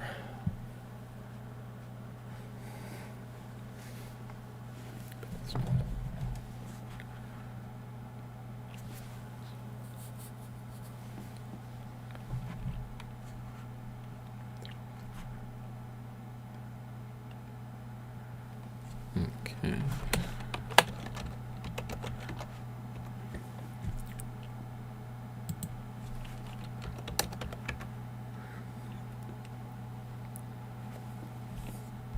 Oops. Where did I do that?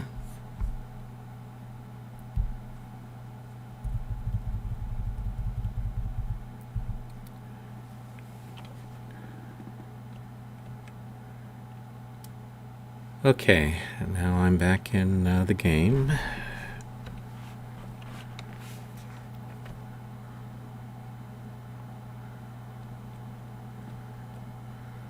Okay, so when y'all make it to your Relto, just go ahead and PM link to Mirabot.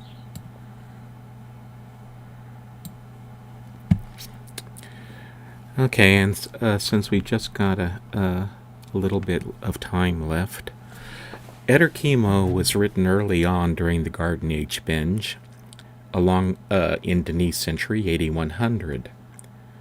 King Kurith had abdicated in 6977, and a council made up of guildmasters was ruling Denis.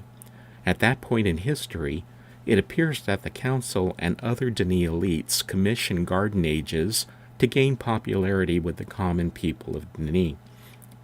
Ages like Chemo would have been a welcome break from the dullness of the Denis caverns. Copies of linking books to the gardens were placed in public linking libraries, such as the one you can find in Bevan and Surrett-style neighborhoods. Chemo offered novelty with its constantly changing weather and themed planting areas. Those are features that were not possible in the caverns. However, after a period of time, it was retired and the other gardens were substituted. The age was heavily modified by Yisha, and she marked it with her symbol, as was her practice. Her monogram can be found on the floor of the place where we linked into the age, as well as several other places. In this first area where we are now, there's a blue-gray band near the top of the rock walls surrounding the garden, and it is a form of algae. The algae feeds on minerals in the rock and the rainwater that seeps through it. Spaced along the cliff, you will see animals that were dubbed Kianolint by explorers. They feed on the algae by hanging from a modified tail stinger like a grappling hook. Murphak, can you put us up next to one on a platform?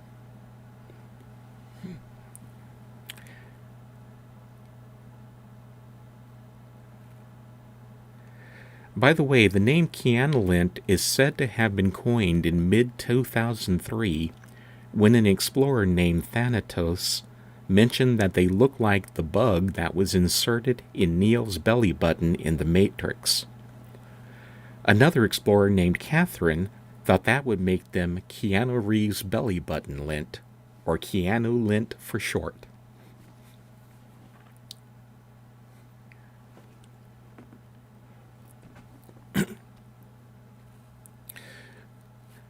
Scattered throughout the gardens are rocks with a hidden character.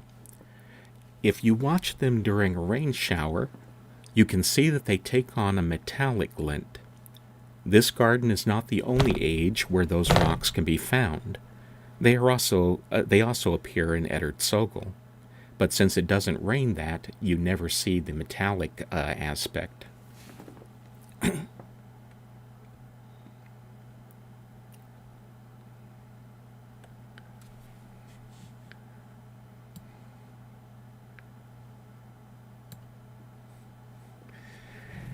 Excuse the construction in progress.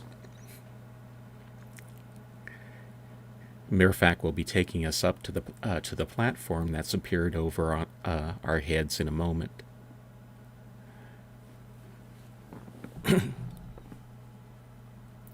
And here we are. So now you can get face to whatever it is that they have with the Keanolint. And there are two of them in the enclosure here.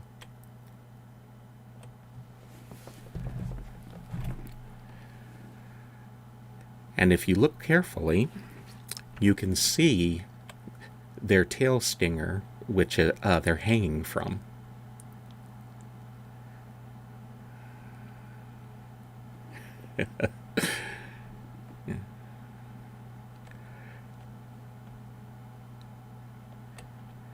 If you walk around, you'll see that they look exactly the same on the backside as they do on the front.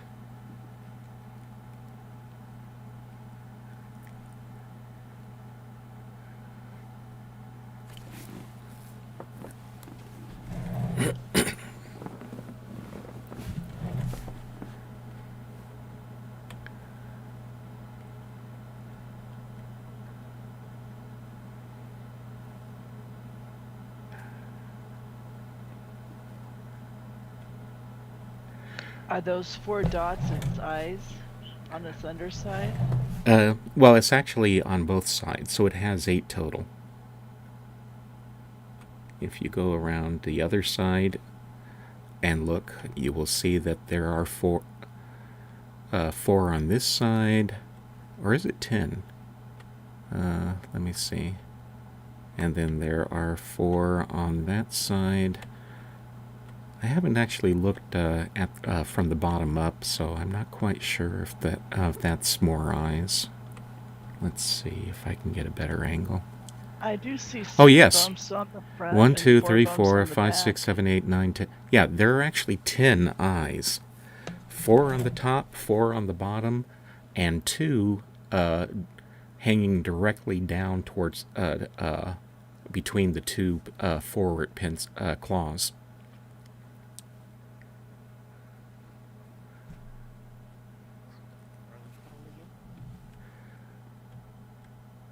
And again, the Keanolint is what explorers nicknamed them because they looked like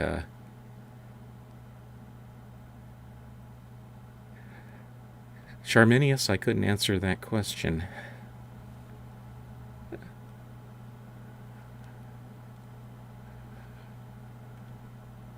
Say.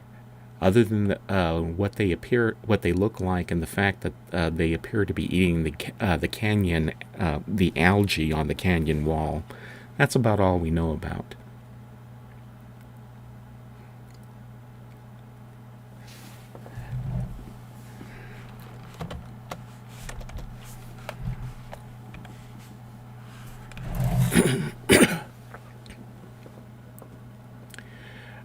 You'll find these bugs, or these creatures, spread along the canyon wall all throughout the garden. Anyway, let's go ahead and continue, so please take us back down, Murphak.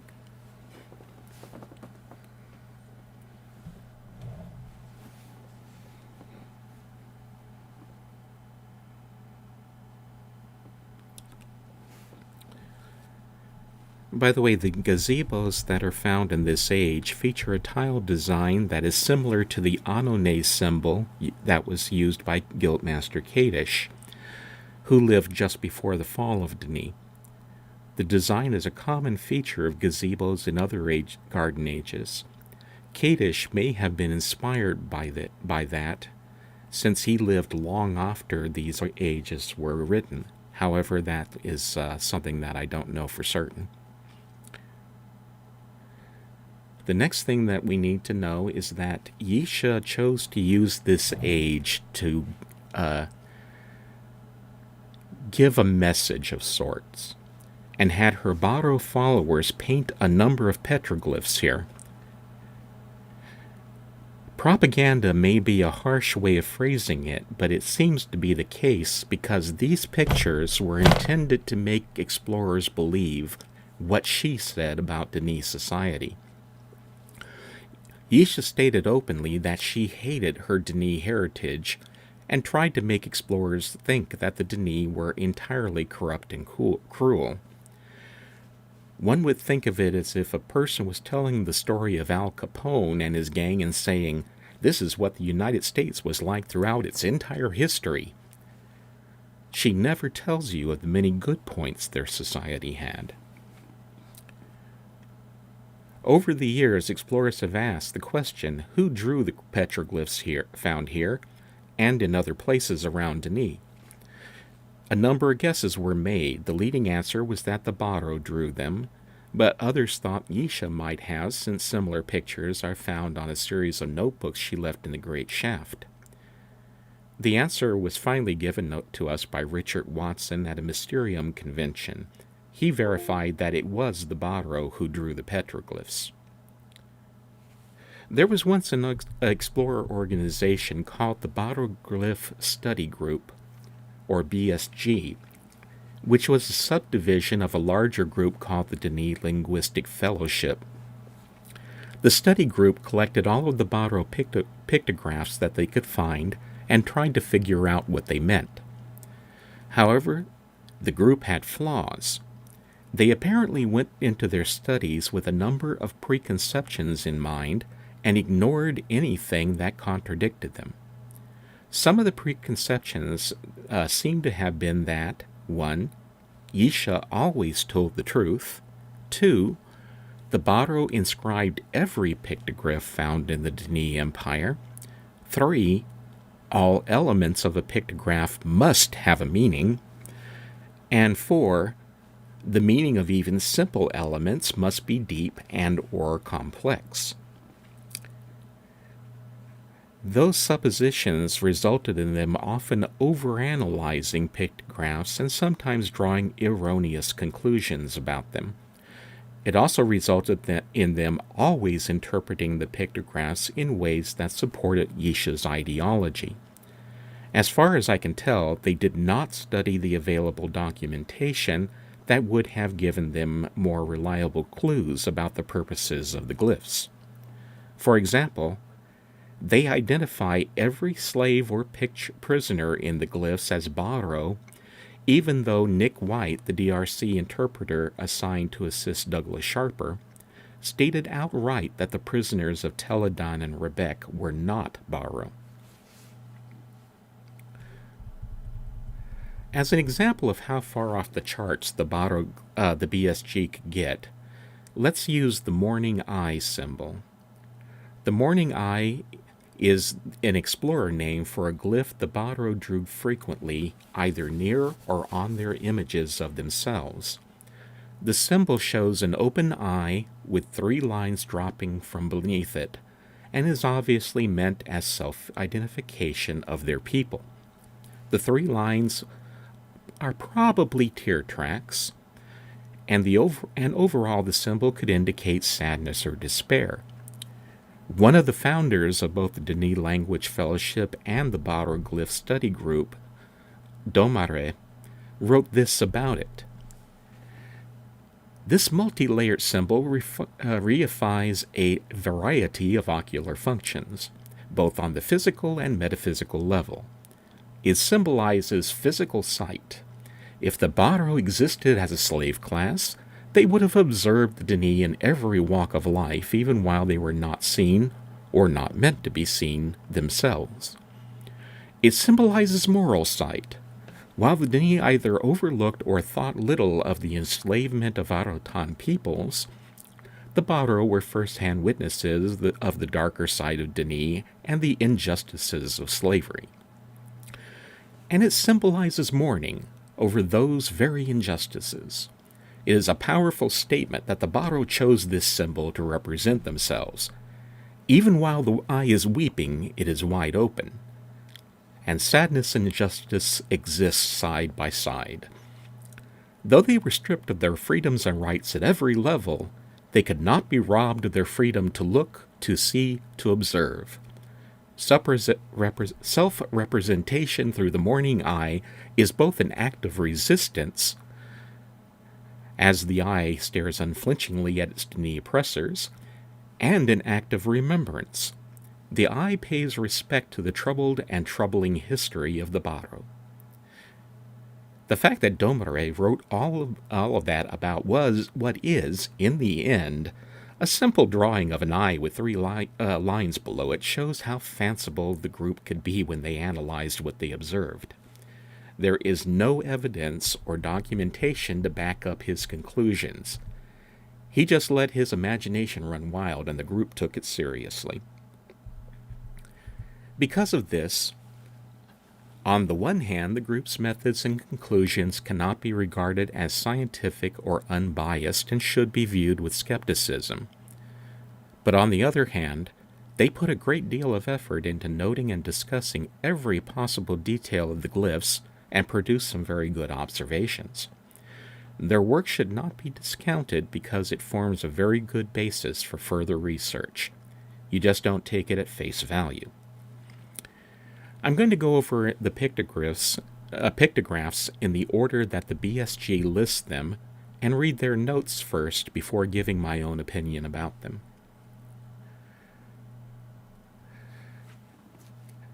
The first scene, which they labeled EK1, is of Kadesh Tolesa, and they wrote, "The first scene on the right, as you enter the first garden, behind the fountain, a depiction of the age Kadesh Tolesa, with tall trees, the sun and moon, the suspended vault, and other undetermined symbols." My own observation is that the glyph does indeed represent Kadesh Tolesa. Several of the features of the age can be seen in it. The circle with the dot in it probably represents the sun of the age, and if you look at the glyph for the pyramid, you can see it repeated above it, with a line between it and the pyramid represent light traveling from the sun to the rotating lens atop the pyramid. There are 2 other circles in the painting, one of which would represent the moon or planet, whichever it might be, that is also visible in the sky of the age. The next glyph, which is EK2, represents an age called Rebek. They wrote, "The next scene to the left of scene 1, it is unclear what this scene represents. One theory is that it depicts Rebek, where the Baro were hunted for sport. It appears someone attempted to erase the scene from the rock wall. I have confirmed that glyph indeed does represent the age of Rebek, where the Dini illegally brought Arotanti slaves and then hunted them for sport. It's important to remember that this was against Dini law. The Guild of Maintainers were on the trail of the slavers and would have caught them if the events of the fall of Dini had not brought everything to a halt. In this enhanced version of the image, you can see what look like tracks in the upper right that show hoofed feet and 3-fingered handprints used to assist in walking or climbing. If that's correct, then that could lead to Yisha wanting the image defaced because it contradicted her hints that Baro were the ones imprisoned in Teledan and hunted in Rebek.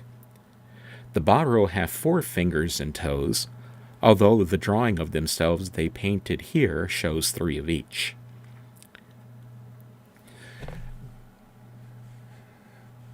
By the way, I'm going to put up an image in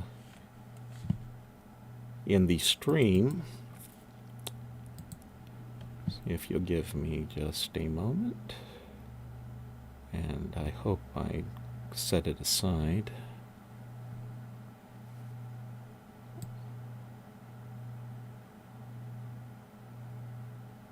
And because I always seem to forget to. There.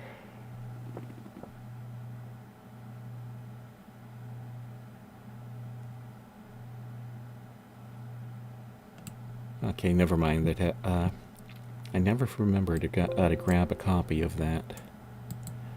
Okay.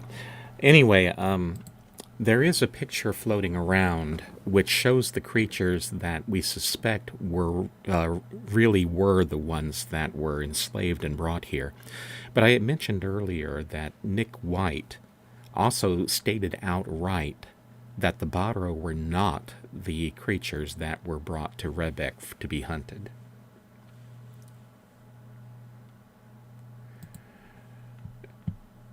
Shiloh just broke in with the question, what bribes do you require to do these tours more than once a month? And the answer is no go, because the reason why we're doing them once a month is because that's all that Murfak, the technician, can manage.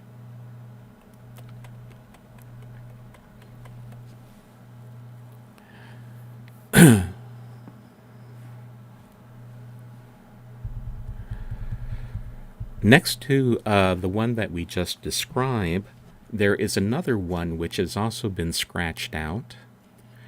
And that is also part of, or that one's been dubbed EK3. And the BSG wrote, next scene to the left of scene 2. This may be a representation of Denis, the island of Agara, although it's difficult to tell for sure. This scene also appears to have been erased from the rock wall. And their guess on that one was actually wrong. The round glyph was thought to be a representation of Denis, because it looks similar to other Baro art that does depict the cavern, has since been confirmed to be another glyph of Rebek. It looks like someone tried to erase it and the Rebek pictograph because they are nearly indecipherable, unlike the artwork surrounding them. My own suspicion is that Yisha may have ordered the Baro to do it, or perhaps even done it herself. However, if we go, let's see, I'm going to go to the stream and open up. Okay.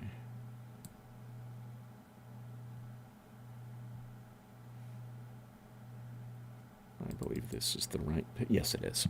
Okay. If you have never seen it before, and I don't think many of you would have,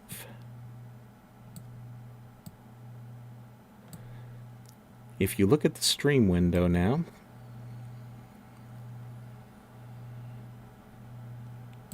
this is the what that glyph looked like before it was scratched out.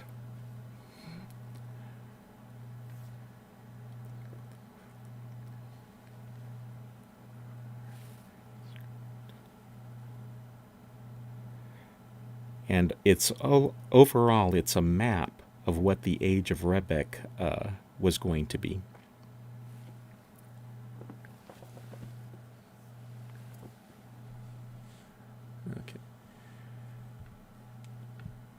Okay. Do we want to stop the tour now and continue and pick it up again next month?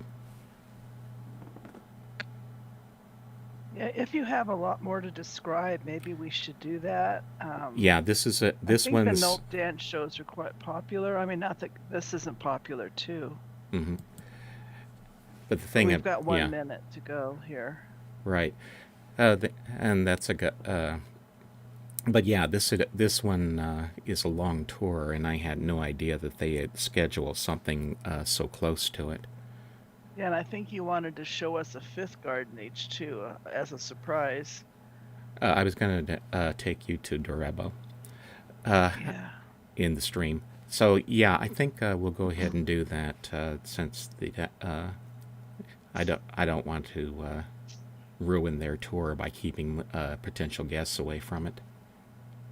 Okay, well, thank you all so much for coming. Thank you, Larry, who has just spent an immense amount of time researching Dunny history. Thank you to Mirfac for all your wonderful special effects. Thank you all for coming. It's great to see such a huge crowd here. Our next tour will be Saturday, March 13th at 11 a.m. Key Time, meeting Cavern Tours Hood. Oh. The Nulp show is starting now. I guess we're supposed to PM link to Marabot. And at 1400, there will be a story night in Sano's Hood, Tsahno, Sano's Hood. And another story night at 2330 Key Time. So thank you all for coming. See you next month. I just noticed that Shiloh O'Brien was wearing my T-shirt. Oh. Thank you all for coming. Okay, so yeah, by all means, go visit the Nulp Dance Show. Believe me, it's worth it.